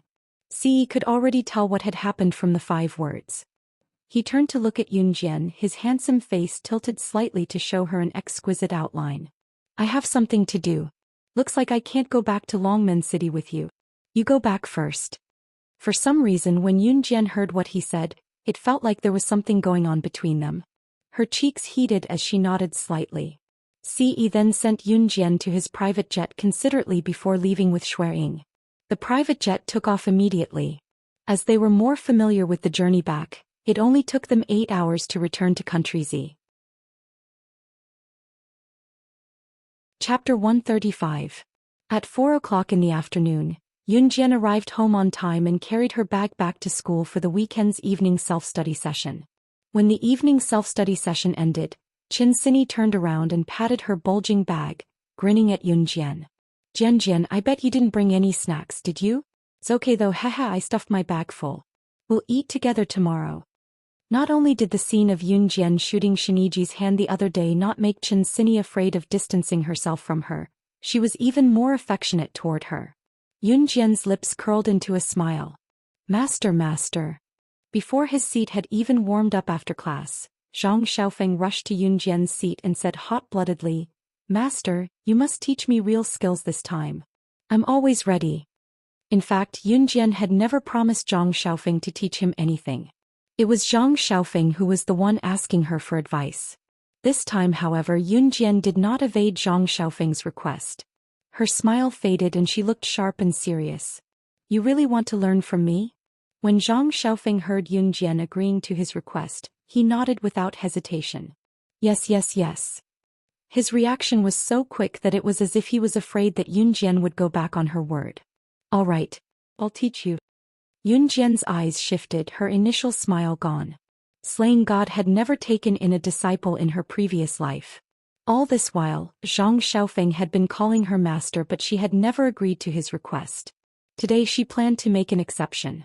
Yun Jian paused for a moment, and a vicious aura emanated from her body. She looked at Zhang Xiaofeng and said to him in a fierce tone, without the slightest hint of joking, "Be my disciple. I will train you and make you a first-class expert, but the premise is that you are not allowed to complain no matter how hard it is. No matter how hard it is, you can only swallow it in your stomach. If you can't do it, you can say no now. But if you stop halfway, I'll let you know how close you are to death." Yun Jian didn't seem to be joking at all. There was only one meaning she wanted to express. Once you enter this circle, you can't leave. Even if you die, you have to kneel until the end. What's more, if her disciple couldn't even endure this bit of hardship, what right did she have to stand on the same side as her? Slaying God would never accept weaklings around her. Zhang Xiaofeng's eyelids twitched when he heard Yun Jian's words. He knew that Yun Jian was a woman of her words. However, he clenched his fists and said to Yun Jian with determination, "I can do it." "All right." Yun Jian smiled at him and said, "See you at the field tomorrow at 4 o'clock in the morning." 4 o'clock? Zhang Xiaofeng was stunned. 4 o'clock in the south was not even dawn yet. Yun Jian shot him a fierce glare and Zhang Xiaofeng immediately swallowed his words. Qin Sini watched from the side and snickered. Early the next morning the sky was still dark. As expected, Zhang Xiaofeng was caught by Yun Jian for training in the field. Zhang Xiaofeng didn't have any foundation in killing moves. Fortunately, his body was flexible and he said that he had practiced judo and taekwondo before. Yun Jian made him run around the field. She didn't want to train him to be an expert in fighting. Instead, she wanted him to be someone who could protect himself and kill a high-level assassin. After a whole morning of training, Zhang Xiaofeng was exhausted. However, he obeyed what he said earlier and didn't complain at all. Both of them only walked out of the field and headed to the classroom at 5:50 a.m. At 6:20 a.m., a bus contracted by the school arrived outside the school. The teachers arranged seats for the students one by one and the bus headed to the location of the spring outing, the forest park. Sitting in the bus, Yun Jian looked at the youthful and excited faces of the students around her and could not help but smile. Chapter 136. Forest Park was a first-class botanical park in Longmen City. There were professional gardeners taking care of the flora and fauna in the park. At the same time, there were many game venues and an empty plot of land for tourists to have a barbecue.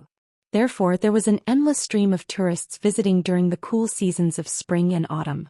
Once they got off the bus, the teachers allowed the students to do whatever they wanted. Qin Sini pulled Yun Jian along as she looked around and walked quickly. Zhang Xiaofeng, who was behind them, carried 2 heavy school bags and ran to catch up. He could not help grumbling to Qin Sini, F***CKU Qin Sini. These bags are so heavy and you have the nerve to ask me to carry them for you. Just take it as training for you. Here, I'm helping you train your physique better. You should be thanking me. Qin Sini stomped her feet and chuckled cheekily. Jian, there's a game of shooting balloons with toy guns over there. You can even win a big doll if you hit the jackpot. You're so accurate, let's go over and play. Qin Sini tugged Yun Jian and ran over excitedly. Zhang Xiaofeng wiped his sweat and groaned inwardly as he carried the 2 heavy school bags. In the end, he gritted his teeth and followed them angrily. The balloon shooting game had only become popular recently. It was available in some parks, scenic spots, or large entertainment venues. Little boys liked to play with toy pistols, sniper rifles, and rifles. This balloon shooting game used this kind of toy rifle to shoot balloons. The bullet fired by the rifle was only a small bullet the size of a soybean. It was not a real bullet and had no lethality, so even if it hit, there was no danger at all. Of course, there was a limit to the number of bullets used in the balloon shooting game. After paying the corresponding amount, the player could shoot 15 bullets and burst a few balloons with each bullet. The corresponding prize would be given according to the number of balloons burst. If each of the 15 bullets could burst a balloon, the player could win the biggest prize. A big doll about a meter in size. Of course, these toy rifles had been tampered with by the boss, so the bullets fired from them were all off target. Otherwise, if everyone got shot, the boss would definitely suffer a loss. Boss, we want to play once. Chin Sini pulled Yunjian to stand in front of the balloon shooting game table, paid the money and giggled. The boss was a fat, middle-aged man with a bald head. When he saw that Chin Sini and Yunjian were playing his game, he rubbed his hands and smiled so widely that his eyes almost became a line. Reaching out to take the money, he was secretly happy, but his mouth said, "Okay." His balloon shooting game was designed to earn the most money from students like Chin Sini and Yunjian. At this moment he was naturally overjoyed. He thought, look, 2 more female students have come to give me money. How could people like them hit the jackpot? At that time, as long as there was a small prize, he would make a profit again. Since Yunjian and Chin Sini were the prettiest and there was also Zhang Xiaofeng, a popular figure in school, the balloon shooting game gradually attracted a group of students who came to watch the show. Jian, you do it. Chin Sini passed the toy rifle to Yunjian and pointed at a big doll excitedly, telling Yunjian, Jian, you can do it. I want that big doll, it's so cute. Yunjian smiled and took the toy rifle, but she was not ready to aim. Sis Sini, why didn't you let me have that doll if you want it? A man's teasing voice interrupted the conversation and said to Chin Sini, Sis Sini, why didn't you let me have that doll if you wanted it? Everyone looked over at the voice and saw a good-looking boy who was slightly tall and slender walking over. He went to Chin Sini arrogantly and looked at the toy rifle in Yunjian's hand before he spoke to Chin Sini again in a boastful tone. Sis Sini, have you forgotten that I've officially learned marksmanship from a master? If you want this doll, you can't let a little beauty shoot it for you instead of me.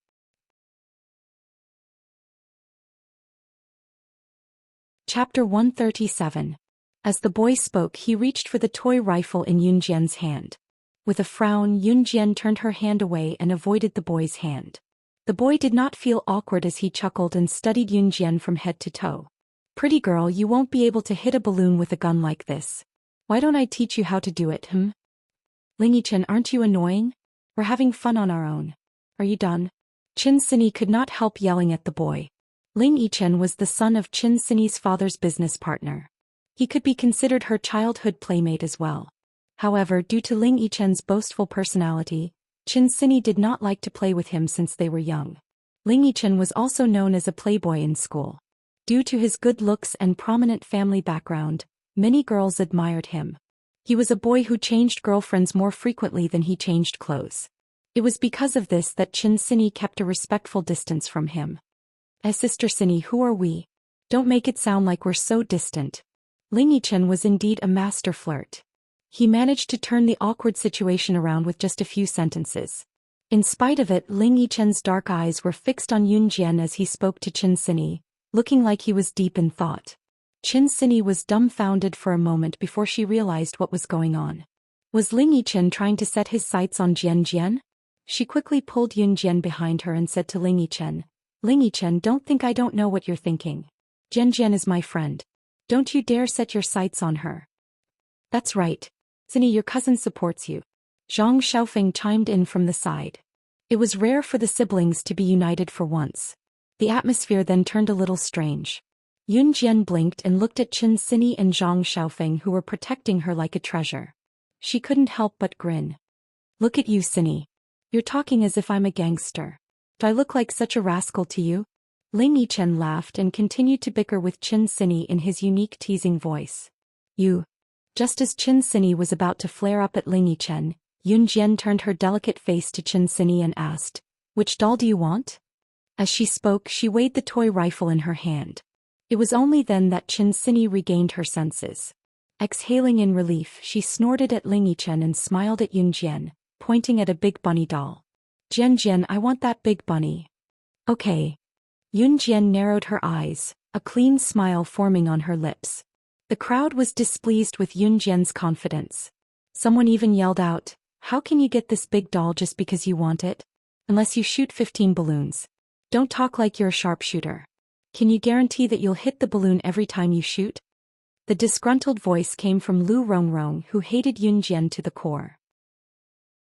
Ling Yichen was annoyed that Yun Jian ignored her right after she opened her mouth, but he had always been a patient man when it came to beautiful women. Ling Yichen flipped his hair coolly.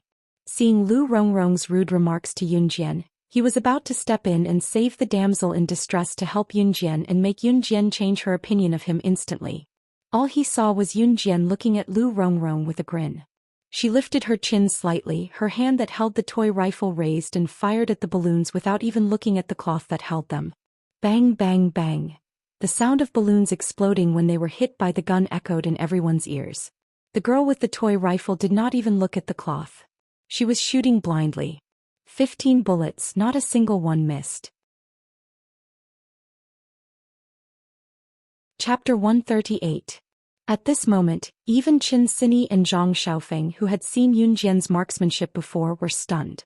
She could actually shoot balloons blindly and not a single one of the 15 bullets missed.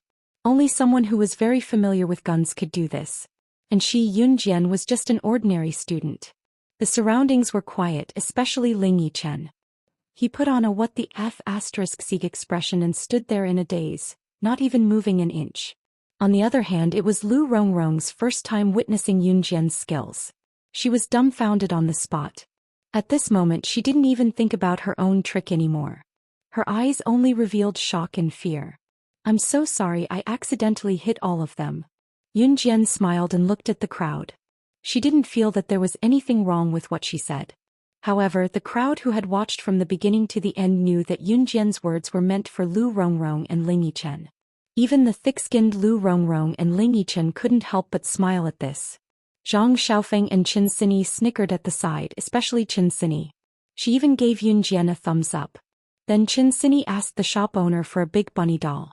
The shop owner's face was bitter and his heart was filled with regret. However, in front of so many people he didn't dare to go back on his word and refused to give Qin Sini the big doll. If he went back on his word in front of everyone, who would dare to play his game of shooting balloons? Then how would he earn money? The shop owner's face drooped and he slowly and unwillingly handed the big bunny doll to Qin Sini. Qin Sini held the big bunny doll happily. She even shook the big bunny doll at Ling Yichen and made a funny face. In the end, Lu Rongrong ran away with her tail between her legs. Before she left, she even flashed a wicked smile. Whenever she thought of the mysterious woman she met last night, who said that she would help her teach Yun Jian a lesson, she couldn't help but feel happy. Moreover, that mysterious woman said that as long as she lured Yun Jian to her place today, she would teach Yun Jian a lesson. Lu Rongrong couldn't help but snicker in her heart. Yun Jian, you're the one who provoked me. Lu Rongrong cursed inwardly for a while and revealed an evil smile. She had already thought of a solution. Forest Park was a scenic spot located in a primeval forest. Later generations had only transformed the forest, but the scenery in the park was all from nature. Therefore it gave people a pristine feeling, allowing people to breathe in waves of fresh air while standing in it.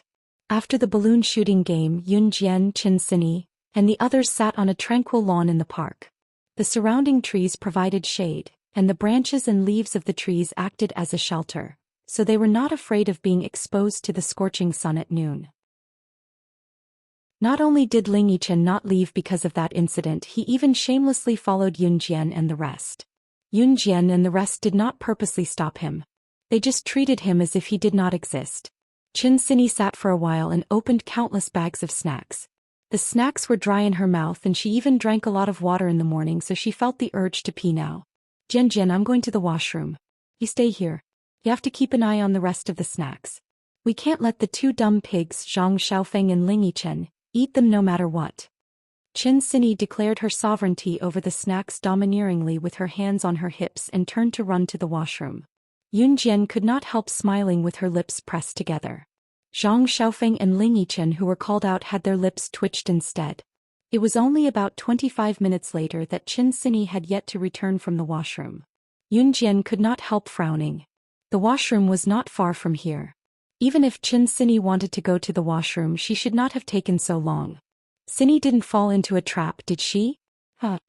Zhang Xiaofeng broke the silence with a chuckle, stuffing a mouthful of chips into his mouth. No.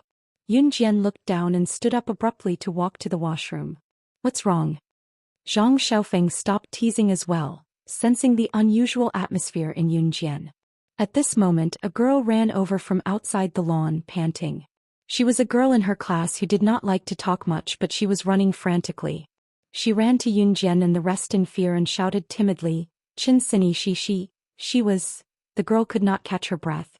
She took 2 deep breaths and continued, "She's been taken away by a group of cruel people. They look like gangsters. So scary. I met Qin Sini in the washroom just now. We came out of the washroom together and that group of people rushed up and took her away." Sob, sob, sob. Chapter 139. What? As soon as the girl said that, Zhang Xiaofeng and Ling Yichen, who were sitting on the lawn, jumped up. Although the two of them often bickered with Qin Sini, they still treated Qin Sini as their own sister at critical moments. Therefore, when they heard the girl say that Qin Sini had been kidnapped by a group of unknown villains, their faces immediately turned green. Which direction did she go? In contrast, Yunjian was much calmer as she asked the girl. The girl still hadn't recovered from her fear, but she still pointed in a direction. She was still in a state of sobbing. Yunjian lifted her feet and walked in that direction. After a few steps, she began to run. Zhang Xiaofeng and Ling Yichen couldn't care less about the pile of snacks on the lawn. They lifted their feet and chased after Yunjian. However, even though the two of them ran with all their might, they still couldn't catch up to Yunjian. Zhang Xiaofeng was already used to this kind of thing, but Ling Yichen was different.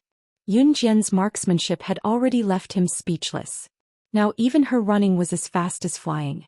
Ling Yichen couldn't help but wonder if Yunjian had been in the army. Otherwise, how could she have such marksmanship and speed? Yunjian was faster than Zhang Xiaofeng and Ling Yichen when she reached the toilet where Qin Sini had been kidnapped. She looked around and narrowed her eyes. It was too late to chase after her now. Qin Sini must have been taken out of the forest park by now. Zhang Xiaofeng and Ling Yichen ran to Yunjian's side, panting. Ling Yichen couldn't help but be surprised when he saw that Yunjian was running so fast without panting. "Master, what should we do now?" Zhang Xiaofeng asked anxiously. After all, he was born into a rich family and had never encountered such a situation before. Naturally, he was anxious and scared.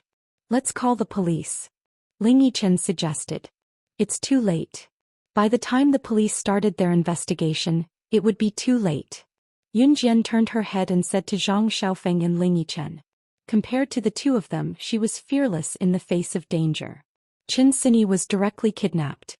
Yunjian felt that this matter was not so simple. "Do you have a cell phone?"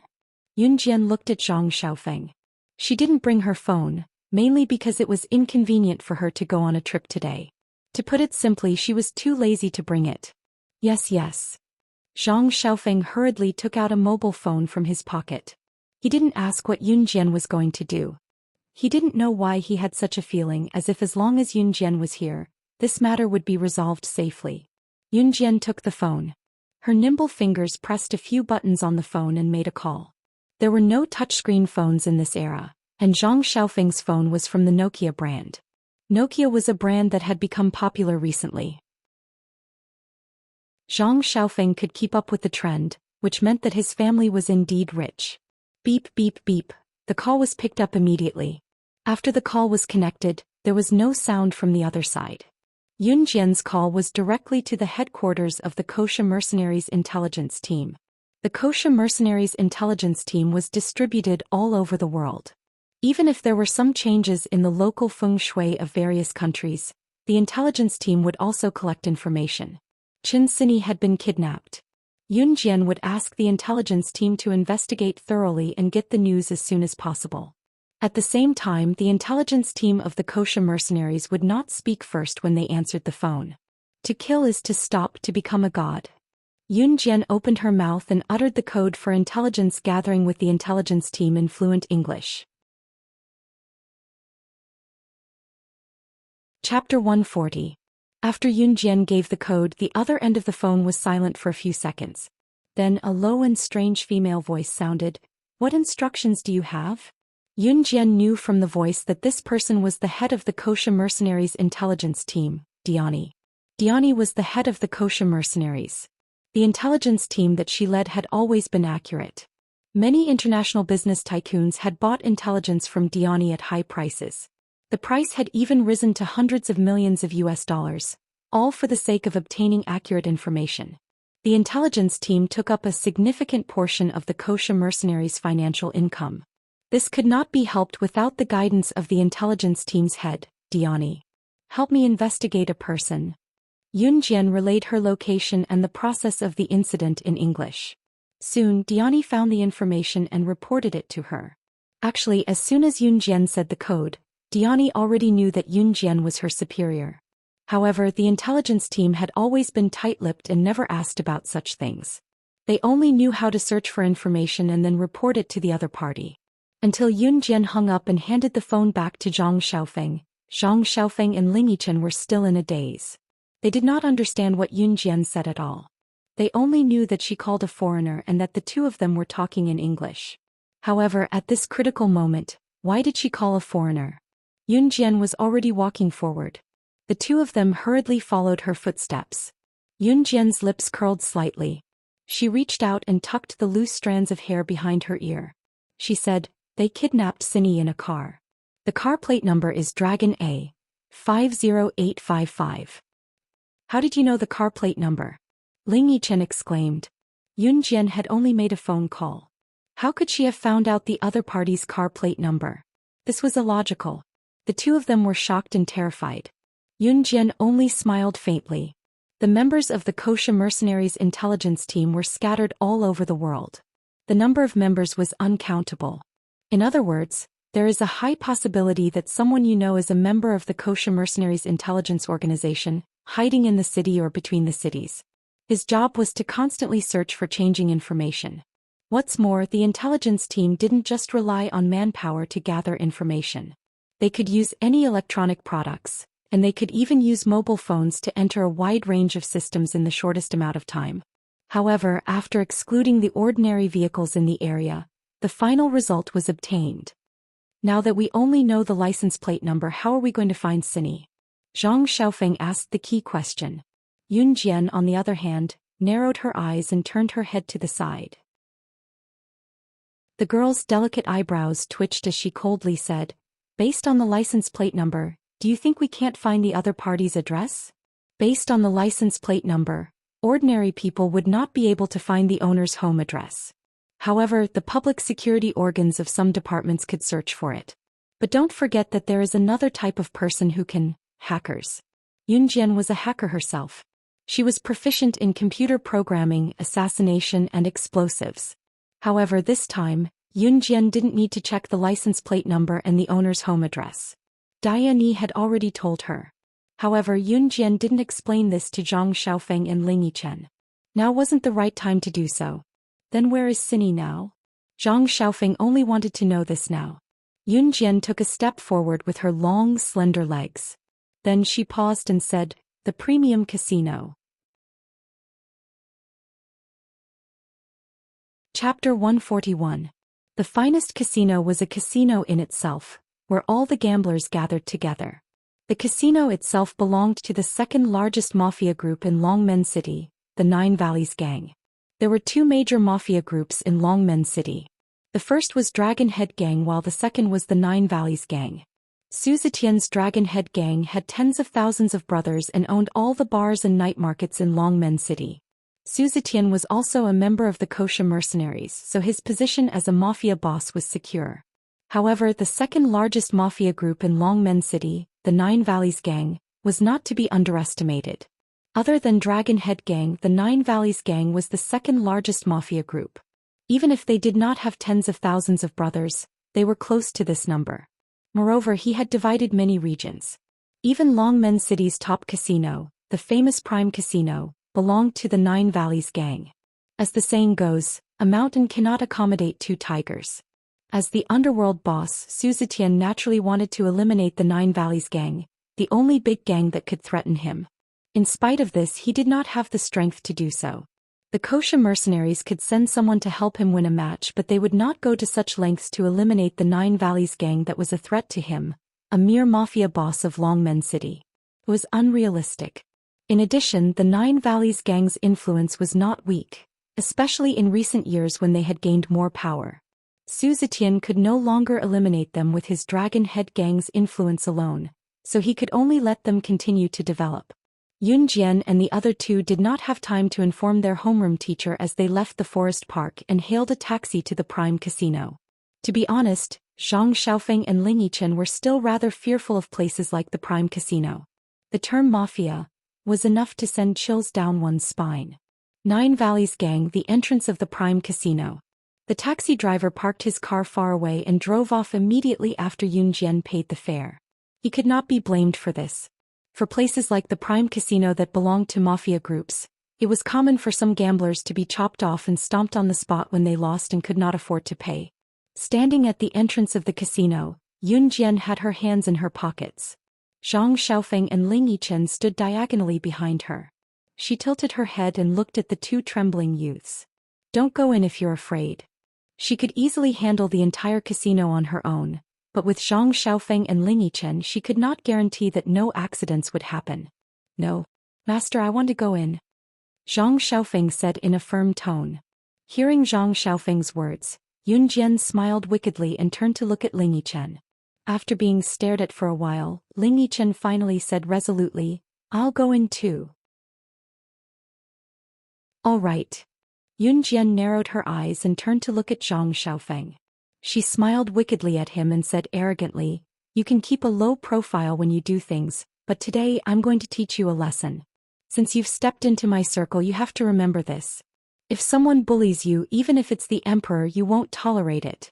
No matter what the Nine Valleys Gang's motive was or why they kidnapped Chen Sini, Yun Jian would never keep a low profile when dealing with such an enemy. Because if you cower today, there won't be a place for you in this world anymore. Yun Jian continued to narrate. Just like in her previous life, if she was not strong, if she kept a low profile and did not show her strength, even if others bullied her, she would have died a long time ago. Survival of the fittest, elimination of the weak. And she, Yun Jian, was never a weakling. Zhang Xiaofeng listened to Yun Jian's words in a daze. He did not fully understand. It was only when Yun Jian walked towards the casino that the two of them followed closely behind. There were two people who looked like bodyguards standing at the entrance of the casino. When they saw Yun Jian, a little girl, walking towards them, they quickly waved their hands and gestured for her to go away. Go, go, go. Little brat, where are you going? This is not a place you should be. One of them pointed to the side and shouted at Yun Jian and the rest impatiently. Yun Jian walked up and kicked him. The person was sent flying into the casino.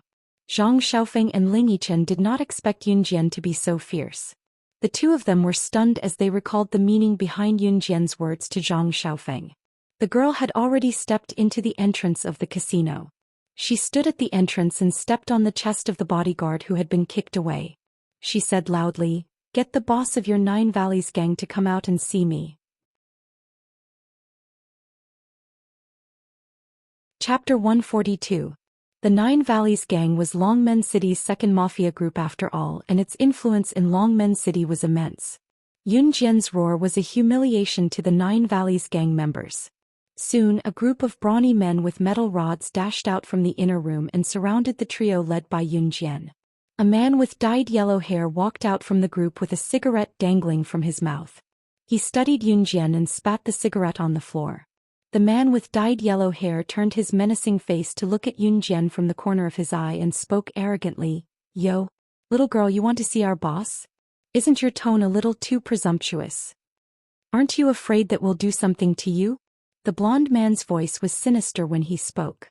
His eyes were still on Yun Jian when he spoke the last sentence, looking like a ruffian who wanted more. Brother Huang, why are you talking to her? How dare this brat call our boss by his name and ask him to come out? Let's teach her a lesson first. Let these three brats know that our boss's name isn't to be insulted by anyone. A lackey standing beside the blond man shouted at him and waved the metal rod in his hand as if boasting about his prowess. Ha! Yun Jian scoffed in response.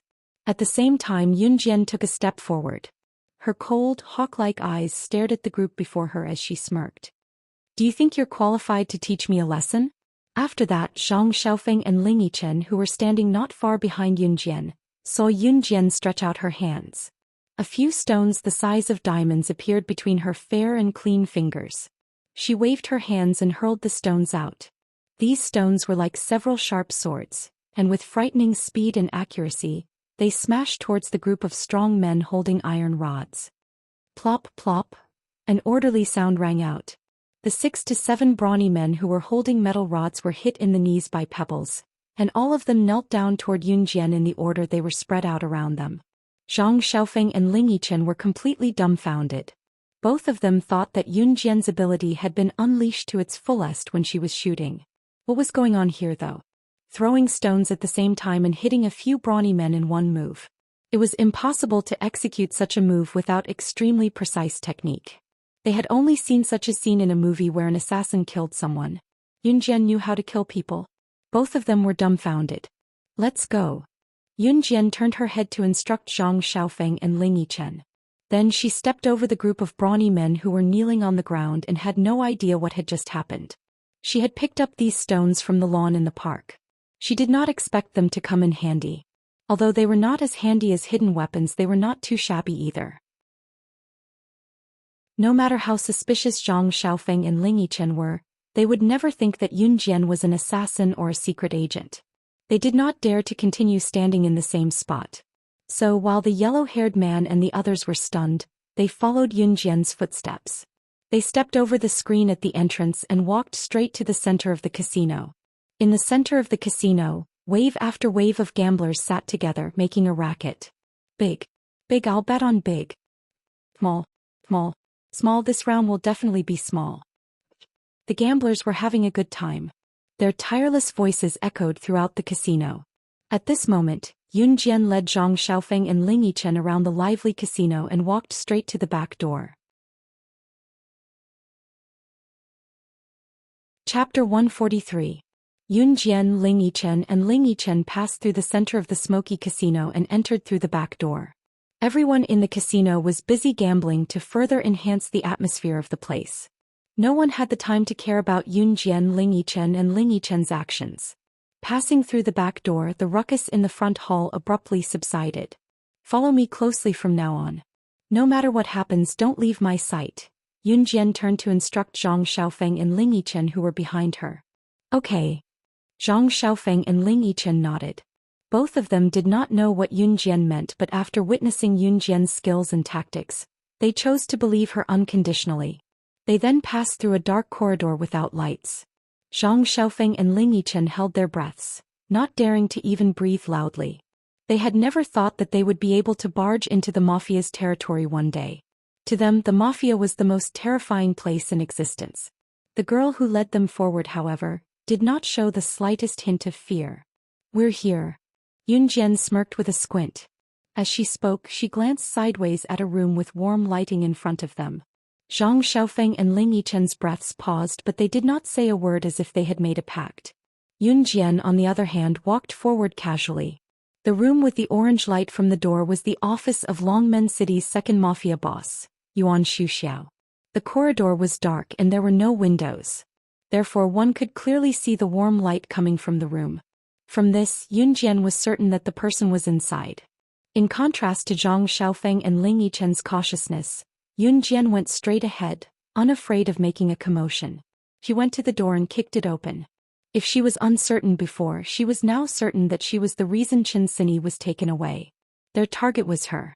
Perhaps it was the experience of her younger brother being taken away and killed in her past life that made Yun Jian loathe those who took away the people she cared about. He hated being threatened. She hated people who used the people she cared about to threaten her. Clang. Yun Jian's kick was so forceful that it broke the door lock. It was a testament to her strength. At the same time, not only Zhang Xiaofeng and Ling Yichen shuddered, the people inside the room felt their eyelids twitching. There were 3 people standing in the room. The middle-aged man in a suit standing in the middle of the trio was the Nine Valleys Gang's boss, Yuan Shuxiao. When Yuan Shuxiao heard the door's broken door lock, he shuddered and goosebumps all over his body. The other 2 men standing next to Yuan Shuxiao did not look any better. Just when the 3 people in the room were staring at the young girl who had broken through the door, they saw the young girl raise her foot and walk into the room. She used her sharp and deep eyes to look at Yuan Shuxiao. She called out Yuan Shuxiao's full name directly, her tone scornful and arrogant. Yuan Shuxiao, are you declaring war against the kosher mercenaries by taking my people away? The girl's tone was frivolous, but her words made Yuan Shuxiao and the other 3 men gasp. Chapter 144. Kosha Mercenaries was a team formed by the world's top mercenaries. It was the vanguard among the assassin organizations. Other than an Hun group, Kosha Mercenaries could be said to be invincible in the world. Whenever Yuan Shuxiao mentioned such an organization to his brothers in the past, he would be shocked by it. Yun Jian slammed the door and walked in, humiliating Yuan Shuxiao and his men. Just as they were about to lash out at the young and frivolous girl, they did not expect her to boast shamelessly that she was a member of Kosha Mercenaries. Yuan Shuxiao understood that if an ordinary person spouted nonsense in the name of Kosha Mercenaries, the Kosha Mercenaries would seek revenge from them. Since Yun Jian dared to say it, she must be a member of Kosha Mercenaries, unless she had a death wish. Kosha Mercenaries had spies all over the world and could even find out about trivial matters. If Yun Jian was just a member of Kosha Mercenaries like Su Zetian, Yuan Shuxiao would not have to be so frightened and shocked. Kosha Mercenaries had members all over the world. There were plenty of people like Su Zetian who occupied a position in Longmen City but had no status in Kosha Mercenaries. In spite of it, Yuan Shuxiao grasped Yun Jian's words tightly. She had actually said something like, "Do you want to start a war with us Kosha Mercenaries?" It could be said that her position in Kosha Mercenaries was extraordinary. She could even summon Kosha Mercenaries to start a war with him. Otherwise, a mere member of Kosha Mercenaries would not dare to use such an arrogant tone and claim to be a member of Kosha Mercenaries. Therefore Yuan Shuxiao, the woman standing next to him, and his confidant standing next to him were all stunned. They were dumbfounded. The girl before them who looked underage was actually a high-ranking member of Kosha Mercenaries? The news was too shocking. Of course, Yuan Shuxiao and his men did not know how they would react if they knew that Yun Jian was the boss of Kosha Mercenaries. Zhang Xiaofeng and Ling Yichen, who followed Yun Jian in, were dumbfounded as well. Kosha Mercenaries? How could they not know? It was an internationally renowned mercenary organization. In spite of it, Zhang Xiaofeng and Ling Yichen knew that Yun Jian was just an ordinary third-year middle school girl. Thinking about it, both of them frowned and decided to wait and see what would happen. Did I take your men away? My young friend, you can't simply say that. I'm a man of the underworld, but I've never done anything outrageous. Yuan Shuxiao's attitude toward Yun Jian was very amiable. At least from Yuan Shuxiao's point of view, it did not matter if Yun Jian was really a high-ranking member of Kosha Mercenaries. But he would rather assume that she was a high-ranking member than take the risk of angering Kosha Mercenaries. Yun Jian scoffed and went straight to Yuan Shuxiao's desk from the door. Lifting her hand, she tapped lightly on the surface of the desk with her finger. You didn't. Yun Jian scoffed and crossed her legs to sit on the desk. Crossing her left leg over her right leg, she crossed her legs lazily and looked at Yuan Shuxiao. The license plate is Dragon A? 50855. Yuan Shuxiao, do you dare say that your Nine Valleys gang did not take my men away? Yuan Shuxiao was stunned. The license plate was indeed his Nine Valleys gang's car. But he did not send anyone to take her away. At this moment, the woman standing beside Yuan Shuxiao trembled when she heard Yun Jian's words. Yun Jian saw the woman's action. Yun Jian suddenly smirked and jumped down from the desk. She walked to the woman in a few steps. Chapter 145.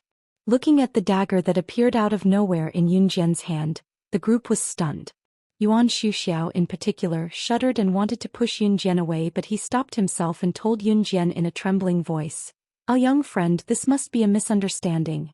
Xiaoyu is my sister. She just came back from studying in Country Y. How could she have a grudge against you or your people? It's even more impossible for her to take your people away. Can you put the dagger down first?"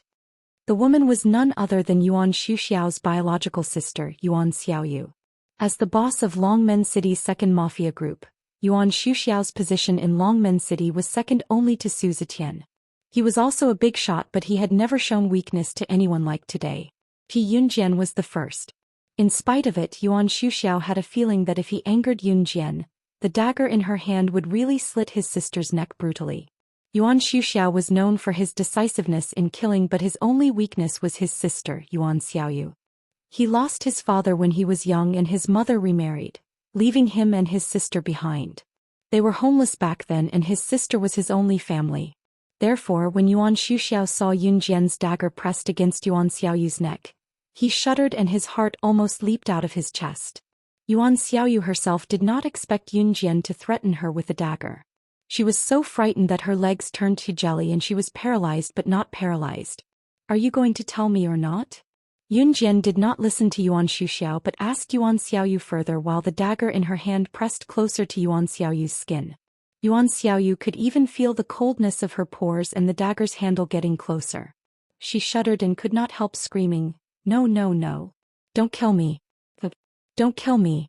It's not me, it's not me. I didn't do it on purpose." Zhang Xiaofeng and Ling Yichen thought that Yun Jian had made a mistake too, but their eyes were now on Yun Jian and the seemingly harmless woman Yuan Xiaoyu. "Xiaoyu, what did you say?" Yuan Shuxiao did not expect that his sister would actually admit it. In his impression, his sister had always been well-behaved and obedient. He did not expect that she would really kidnap Yun Jian's people. He looked at her in disbelief. Yuan Xiaoyu pursed her lips nervously. Her body trembled and she suddenly cried out loudly. However, Yun Jian narrowed her eyes and curled her lips. She put down the dagger, crossed her arms and looked at Yun Jian who was squatting on the ground. She said coldly, "The person you are looking for should be me, Yun Jian, right?" Hearing the two words Yun Jian, Yuan Xiaoyu who was squatting on the ground raised her head. Her face was slightly pale as she nodded shakily. Under Yuan Shuxiao's mediation, Yuan Xiaoyu finally told the truth unwillingly.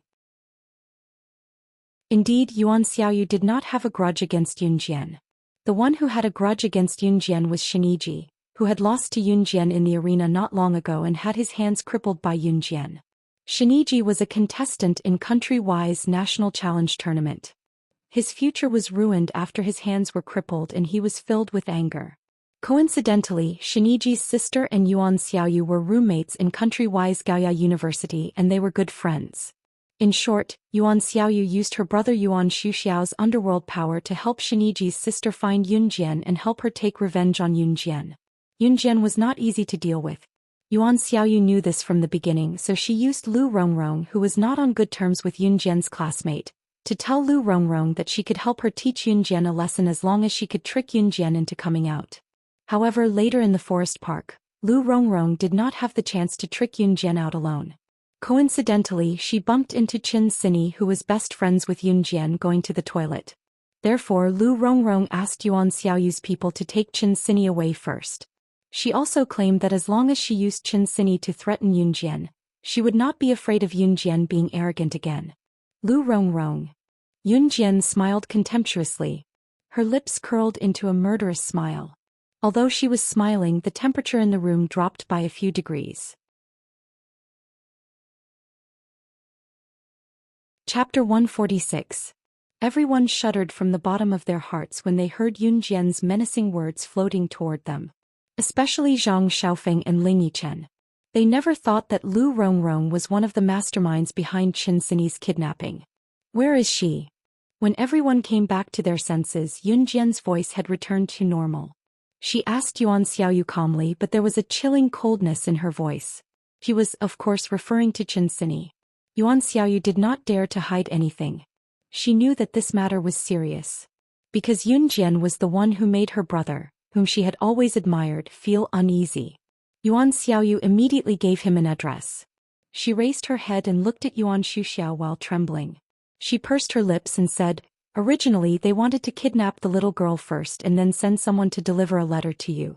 They wanted you to go to the place they told you to go alone and then capture you directly."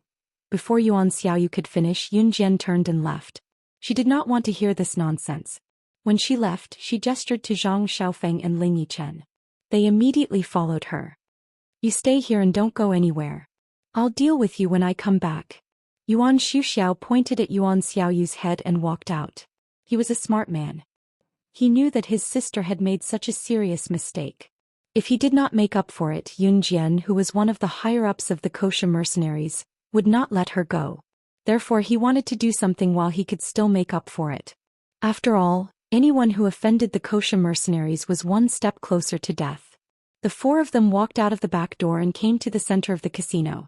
Just now the gamblers in the casino were shouting even louder. Could be said that there was another wave after another. The four of them, led by Yunjian, had just walked to the center of the casino. They wanted to leave quietly, but unexpectedly, they heard a heart-wrenching voice begging for mercy. Please, please don't cut my hand, don't cut it. I'll go home to get the money. It was a hoarse male voice, and there was a sense of despair and regret in it. There were plenty of people who lost money in the casino and could not pay it back, resulting in their limbs being chopped off. This was especially true in the Prime Casino, known as the top casino in Longmen City. It was as simple as eating a meal. Yunjian walked past the place directly, but it was Zhang Xiaofeng and Ling Yichen who looked horrified. No, don't cut it off, I beg you please. Yunjian. Daughter? My daughter, she's my daughter. It was then that the pleading voice went straight to Yunjian as if it had suddenly seen some hope. When Yunjian first heard the voice, she found it familiar, but she did not pay it much attention. When the voice called her in front of everyone, however, Yunjian snapped back to reality. She looked up and saw a sloppy middle-aged man in his 30s or 40s with a beard on his chin that had not been shaved for a long time running toward her. Yunjian was stunned, but she managed to get a clear look at the man's face. Although he was more unkempt compared to the father in the original owner's memory, it was not hard to tell that this was the person she had never seen since her rebirth and had left her family with so much trouble. The father of her current body, Yun Gang. When Yun Gang saw Yunjian, he could not care less about why his daughter was here. He ran behind Yunjian and stuck his head out to look at the person who had just won against him but wanted to chop off his hand because he could not pay back the money he had lost. He shuddered slightly. Zhang Xiaofeng, Ling Yichen, and Yuan Xuxiao were surprised that the middle-aged man would simply recognize his father. However, when they saw that Yunjian did not push the man away but remained silent and aloof, they were shocked. This sloppy and cowardly man who looked like a slug was really Yunjian's father? How was this possible? Yunjian's domineering aura even made Yuan Xuxiao wonder who could have given birth to such an amazing daughter. Chapter 147. Xiaojian, save me. Save daddy, save daddy. Yun Gang hid behind Yunjian and tugged at the corner of Yunjian's shirt as he watched the man who was approaching him. This man was the one who had just won the bet and wanted to chop off Yun Gang's hands because he could not pay up. This man was one of Yuan Suzhao's subordinates. His name was Yi Feng and he was the manager of the casino. Yun Gang had come here with the intention of gambling today. If he won, he would have the money to pay off his debt. Who knew that he would lose so badly and almost lose both his hands? At that moment, Yun Gang had no idea what had happened to his family. Ever since he ran away with the debt, he had not returned to Xinjiang town. When Yi Feng saw Yun Gang running behind Yunjian, he was making his way over with the intention of putting an end to this matter. In spite of it, Yi Feng saw his boss, Yuan Xuxiao, standing behind Yunjian and waving at him, signaling him to let it go. Hence he did not come over again. Let go. Yunjian's frivolous voice rang again, causing everyone's hearts to skip a beat. Yunjian was speaking to Yun Gang. It was because Yun Gang was tugging at the hem of Yunjian's shirt out of fear. Xiaojian, daddy's wrong, please save daddy. Yun Gang thought that Yunjian was angry and did not realize that Yi Feng had backed off. Instead, he tugged at Yunjian's shirt even more fearfully as he begged for help in a trembling voice. I'll say it again, let go or I'll cripple your hands for you. Yunjian did not like Yun Gang at all. She did not expect to run into Yun Gang in a place like this. Previously, Yun Gang had left so many troublesome chores for the family. She could ignore it, but she didn't expect that this person named father would be so stubborn as to continue gambling in the casino. If she had not persuaded Qin Yiru to leave Yun Gang, what would have happened? It was estimated that Qin Yiru would be cheated by Yun Gang until not even a bone would be left. Yun Gang had never thought that his weak and timid daughter would speak to him in such a tone. He was frightened on the spot and his hand unconsciously loosened. Everyone sucked in a deep breath when they saw this. Let's go. Yunjian said a few words to the people behind her, but her eyes glanced sideways at Yun Gang and threatened, if you dare to follow me, not only will I cripple your hands, I will also chop off your feet. Also, you're not allowed to disturb my mother and brother in the future. Go back to your hometown. I've already paid off your debt. This is the last time. From now on we have nothing to do with each other. Yunjian's words were a disguised reminder to Yuan Xuxiao's men to let Yun Gang go. Of course, she also expressed her attitude. This was the last time she would clean up the mess for the original owner's father. In the future, this man's life and death would have nothing to do with her. Yun Gang was dumbfounded. He rolled his eyes and stared blankly at Yun Jian being escorted out by Yuan Xuxiao and the others. He had an illusion that his daughter was not a fish in a pond. After leaving the casino, Yuan Xuxiao took out his jeep for Yun Jian. They got in the jeep. Yun Jian did not want to be in the limelight and let Yuan Xuxiao drive her to the place that Yuan Xiaoyu told her to. It was a remote area in the wilderness. There was only a row of temporary factory buildings built here. In the warehouse behind the factory building, Shiniji, whose hands were crippled, stood there fiercely with a seductive woman beside him. "Have you caught Yun Jian yet?" Shiniji exhaled fiercely. "Not yet, but soon." The seductive woman sighed. Chapter 148. Okay, brother. The seductive woman standing beside Shiniji nodded and smiled viciously. This seductive foreign woman was Shiniji's sister, Shiniji. Shiniji looked down and a sharp glint flashed across her eyes. She said to Shiniji in a low voice, "The assassin we hired this time is one of the top 10 assassins on the assassin ranking, Wolf Blade, who is also known as the Grim Killer. Unless Yun Jian is on the assassin or secret agent ranking, she can't possibly leave this place alive. Dream on." Shiniji laughed out loud when he heard that. It was as if he could see Yun Jian descending into hell and taking his revenge. A jeep drove in through the rows of factories. Finally, the jeep stopped at the entrance of the factories. Yun Jian and the rest got out of the car one by one. "This is the place Xiaoyu mentioned." Yuan Xuxiao was the last to get out of the car. He closed the car door and took a few steps forward. He looked around and said, "There are so many factories here. How are we going to find her?" Zhang Xiaofeng seemed to be in a hurry. Ever since Qin Sini was taken away, every minute and every second had been very difficult for him. Although Zhang Xiaofeng liked to bicker with Qin Sini on a daily basis, Qin Sini was his only sister among the younger generation. Although they were cousins, they had grown up together and were very close to each other. As her brother, he naturally did not want anything to happen to his sister. "Oh right, Xiaofeng, I've already informed the police. I believe they will come here soon to rescue her. I didn't inform uncle and auntie because I'm afraid they will be worried if they know that something happened to Sini." Ling Yichen waved his phone and sent a text message. "Thank you." Zhang Xiaofeng saw that Ling Yichen was considerate and thanked him. "Let's go." Yun Jian took 2 steps forward and suddenly stopped. She turned her head to look at Zhang Xiaofeng and Ling Yichen. "Are you two going to continue? Shiniji has a grudge against me and he's a foreigner from country Y. You've met Zhang Xiaofeng before and he's someone who can get a pistol. If you guys continue to follow me and something happens, what will you do?" Zhang Xiaofeng was her personal disciple, her first disciple. If he followed her, he would definitely experience such dangerous things. However, Zhang Xiaofeng still did not have the ability to protect himself because he had just received training. Yun Jian never liked people making unnecessary sacrifices. Moreover, this was her own business. "No, master, I will definitely go because Sini is my younger sister. She is in danger now, and as her brother, how can I run away at such a dangerous time?" Zhang Xiaofeng firmly expressed his inner thoughts. "Me too, let's go together." Ling Yichen did not look like a playboy at the moment. Instead, he looked more like a proper man. Yun Jian smiled with her eyes crinkled. Her disciple should have such spirit. "Let's go then." Yun Jian strode forward. Yuan Xuxiao and the rest were stunned. "There are so many factories here. Do you know where the person is? Aren't you afraid of alerting the enemy?" Yuan Xuxiao was indeed the boss of Longmen City's second mafia group. He had the ability to judge and asked Yun Jian. "Yes." Yun Jian narrowed her eyes and suddenly pointed at the ground. The factory floor in this era was not made of cement but made of sand and rocks. On the sand and rocks, there was a particularly obvious tire print.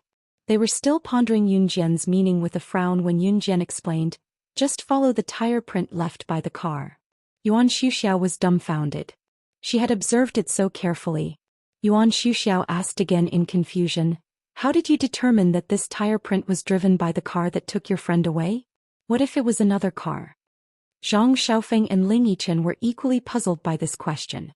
Yun Jian narrowed her eyes and turned to look at them, pointing a finger as she explained. First, this tire print was crushed not too long ago. Second, the tire print of your Jeep Dragon A50855 looks like this. She could actually tell that the tire print was left by a car not too long ago. Her knowledge and insight were actually so precise.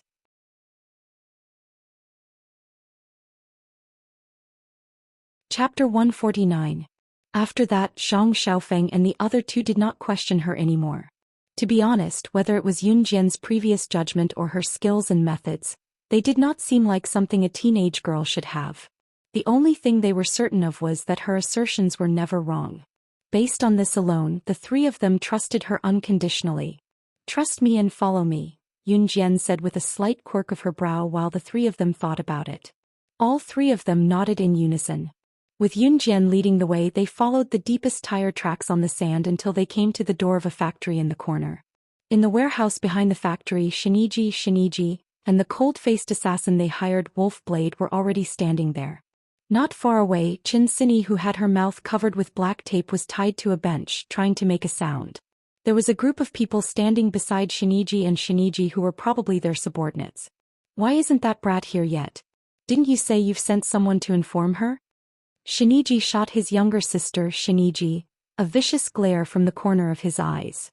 He had no idea that Yun Jian had already come before she received the notice. Brother, is she going to leave her alone? After all, is it worth it to die for a friend? Shiniji pointed at Chin Sini, who was tied up, with a frown. Chin Sini widened her eyes before she shook her head abruptly. She had been listening to the duo's conversation and had seen Shiniji in the ring the last time.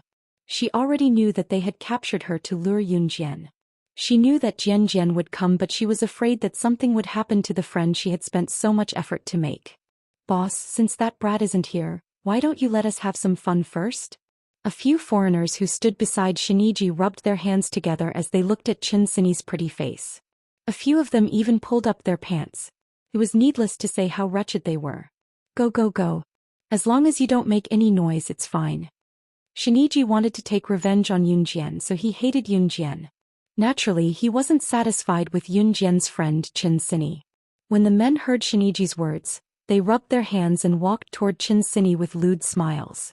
Chin Sini's beautiful eyes suddenly widened, because these foreigners were all speaking Chinese, and she could understand them all the way.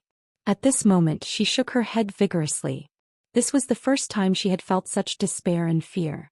She even wanted to end her life at this moment. However, before these men could get close to Chin Sini, the door was kicked open with a bang. The sturdy door was kicked open, and Yun Jian's slender and beautiful body was the first to step in.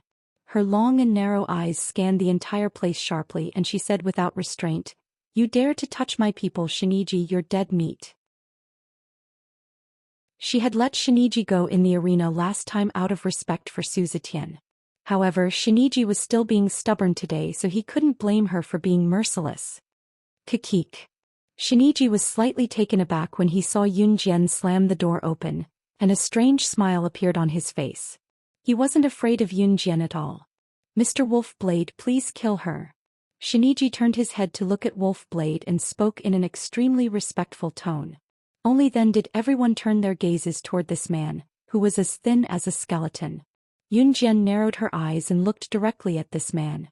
Wolf Blade, ranked 10th on the assassin rankings, was a cold-faced assassin. This person had a wild, wolf-like nature. Although he was extremely thin and weak, he was an expert in assassination.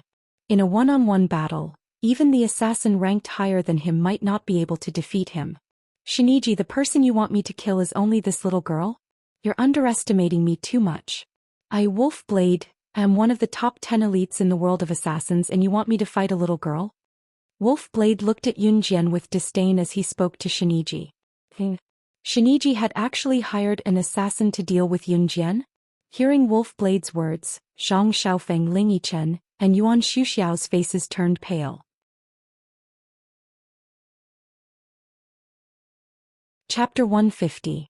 The reason why Zhang Xiaofeng and the others turned pale wasn't just because Wolf Blade was an assassin. If Wolf Blade was just a normal assassin without formal training, then they wouldn't be so afraid. After all, Yun Jian's strength wasn't just for show.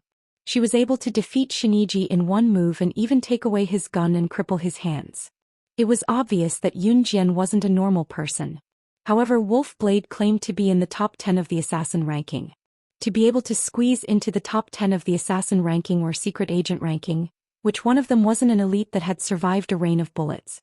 It could be said that no matter who it was, as long as they showed up, even if they just stomped their feet, it was enough to cause a storm. Shinji had actually hired Wolf Blade, who was ranked 10th on the assassin ranking. Moreover, his goal was only to take revenge on Yun Jian. Zhang Xiaofeng and the others looked worriedly at Yun Jian. They immediately frowned with worry and fear. However, when Yun Jian heard Wolf Blade's claim, her face didn't show any signs of shock.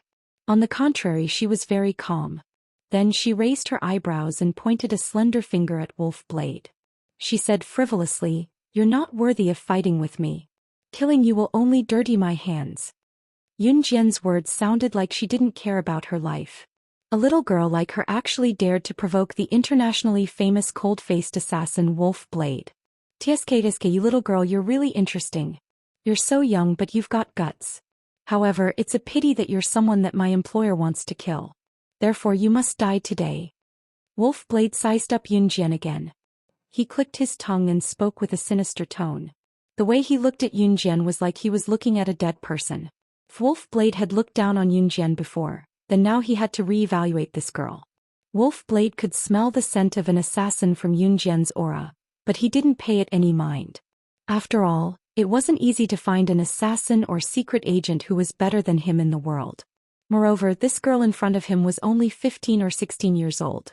"You guys go away." Yun Jian waved her hand at Zhang Xiaofeng and the others behind her. She was currently emitting an imposing aura that forced them to submit. At this moment, Zhang Xiaofeng and the others didn't say anything and obediently retreated. In their hearts, they already placed Yun Jian's orders first. "Tsk, interesting. Wolf Blade smirked abruptly and said something chilling in an extremely ordinary tone as he walked toward Yun Jian. Before anyone could react, Wolf Blade extended his arm and sprinted toward Yun Jian. His fingernails were pointed downward as he attacked Yun Jian viciously. His bony fingernails were 5 centimeters long, making him look like a devil from hell. The people present couldn't help but shiver. He would attack if he wanted to. As an assassin, he could laugh at you one second and stab you in the stomach the next. They would even do anything to complete their mission, even their lives. Therefore, their existence made countless businessmen, politicians, and international tycoons tremble in fear. Those 5-centimeter-long fingernails seemed like they would stab Yun Jian's heart in the next second. Everyone's expression changed greatly. Yun Jian, the main character, didn't move. She didn't move. Instead, she began to speak. Wolf's Blade joined an Hun group at the age of 3. At 8, he stole a knife and killed someone. At 14, he started his first mission. At 18, he assassinated the chief of Sea Country and became famous. With this kind of experience, what qualifications do you have to fight me? With every word Yun Jian said, Wolf's Blade froze. This girl knew his identity so well. At the same time, everyone present looked at Yun Jian in shock. Chapter 151. Wolf Blade was stunned. How did Yun Jian find out that he was an assassin from the Hun organization? It should be known that any assassin or special agent on the assassin or special agent ranking would have all their secrets sealed off as long as they were in the top 10. Ordinary people could forget about knowing their qualifications. Even if they wanted to know their gender, it was a very difficult thing to do. That was why Wolf Blade was so shocked. Even if Wolf Blade was one of the top 10 assassins on the leaderboard, it was impossible for him to know the qualifications of the other assassins on the leaderboard. Before this, Wolf Blade admitted that he had never met Yun Jian, let alone that Yun Jian had the time to check his qualifications. Wolf Blade's pupils suddenly shrank. His eyes widened as he stared at the beautiful girl with her hair tied up in a high ponytail. He then shook his head. He knew that there were 2 people in the world who could easily find out the top 10 assassins and secret agents' secrets. There was no one else. One of them was the leader of the Hun organization. The leader of the Hun organization was the leader of the organization he belonged to. Naturally, he would not spread this information. As for the other person, she was the top secret agent on the secret agent leaderboard, known as the strongest secret agent in history. She was the king of secret agents with invincible hacking skills. Slaying God. Slaying God was an existence that struck fear into the hearts of those in the underworld. She was a legend. However, there was no way Wolfblade would believe that the young girl before him was Slaying God. Although he did not know Slaying God's age and gender, he did not think that the master of the Tang Tang secret agent world would appear in such a destitute place. Was that not a joke? With that in mind, Wolfblade looked at Yunjian confidently and cackled, no longer holding back. I don't care where you got my qualifications from. Since you know my secrets, you'll have to die today. As he spoke, Wolfblade put his fingernails together and leaped toward Yunjian. Zhang Xiaofeng and the rest held their breaths. They wanted to scream out loud. Could Yunjian really withstand an attack from an international assassin? The answer was, of course, yes. Yunjian smirked. She turned sideways to face Wolfblade and narrowed her eyes. Her youthful eyes sparkled. She curled her lips and said in disdain, "Since you want to die, I will fulfill your wish." Yunjian's voice was flat and no one could hear any changes in it. However, just as she said the last word, Yunjian's figure flashed, and what appeared next was a dazzling flash of lightning. Her figure was as fast as lightning, and her speed was even faster than Wolfblade's. Wolfblade's eyes widened, but his many years of experience allowed him to quickly calm down. He closed his fingers and clenched his hand into a fist. He changed his strategy and threw a punch at Yunjian. Yunjian narrowed her lips.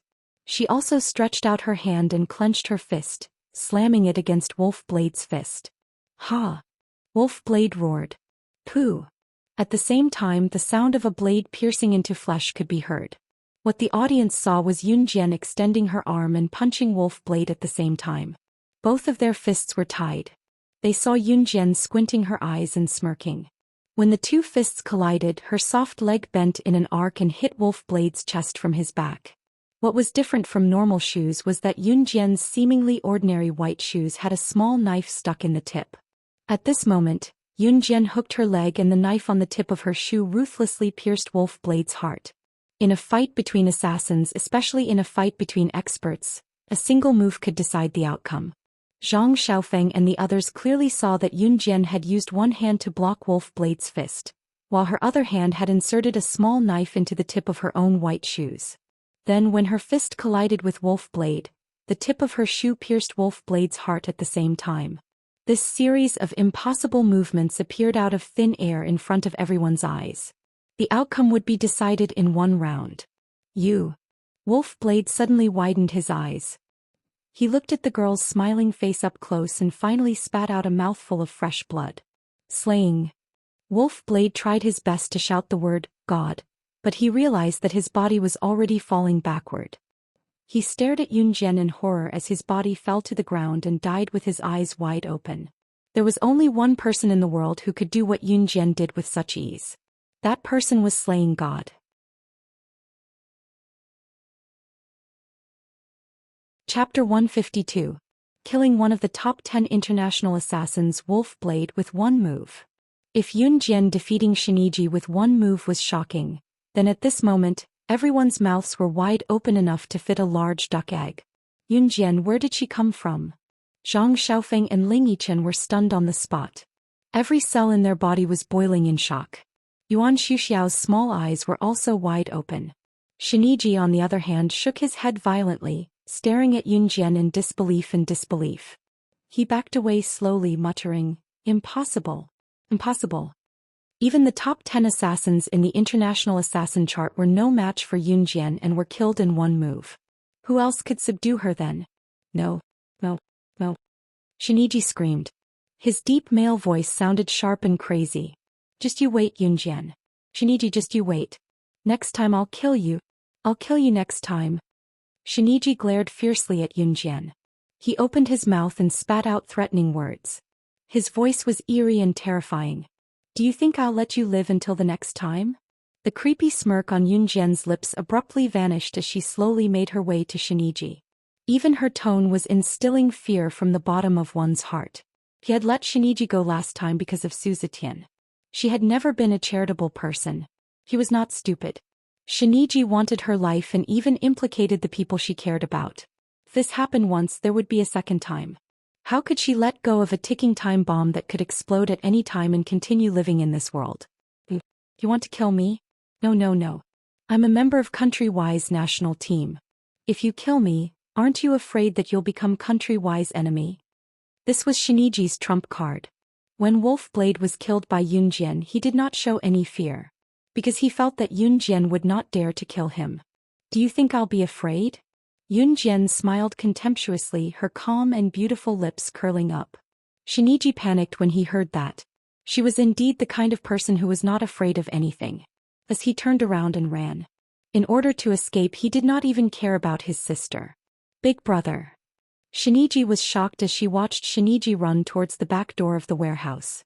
She couldn't react for a long time. So, Yunjian sneered. She reached out and pulled out the knife stuck in the tip of her shoe. Then she threw it in the direction Shiniji had fled. Pooh. From afar, Shiniji's heart was pierced by the dagger thrown by the girl, and he fell to the ground like a puddle of mud. Shiniji did. Taji was shocked. She slowly slid to the ground and slowly became paralyzed. Everything she did was for her brother. She never thought that the brother who loved her the most would abandon her and run away. And now his brother was dead. At that moment, Shiniji completely lost her will. Her eyes were lifeless. Yunjian did not care about Shiniji. She strode towards Chinsini and quickly untied the rope that bound Chinsini. Both of you come and help her. Yunjian turned to look at Zhang Xiaofeng and Ling Yichen. Only then did the two of them come back to their senses. They ran over to help Chinsini. Yunjian's killing stance was terrifying, but the two of them were not frightened. They were just a little shocked.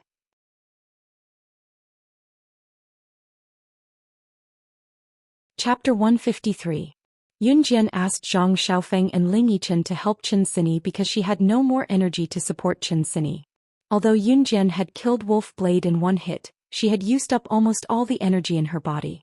In a battle between masters, it was true that one hit would determine the winner. However, Yunjian knew that if she did not kill Wolf Blade in one hit, her current body would not be able to support her to defeat Wolf Blade. After all, Wolf Blade was one of the top 10 assassins in the assassin ranking. He was not a second-rate assassin, especially when her current body's energy was not even 1/10 of what it was in her previous life. Yunjian could only use her killer move to win. Wolf Blade lost because his killer move was not as fast, accurate and ruthless as Yunjian's. Yunjian had used up all her energy. Although she did not show it, only she knew how much energy she had.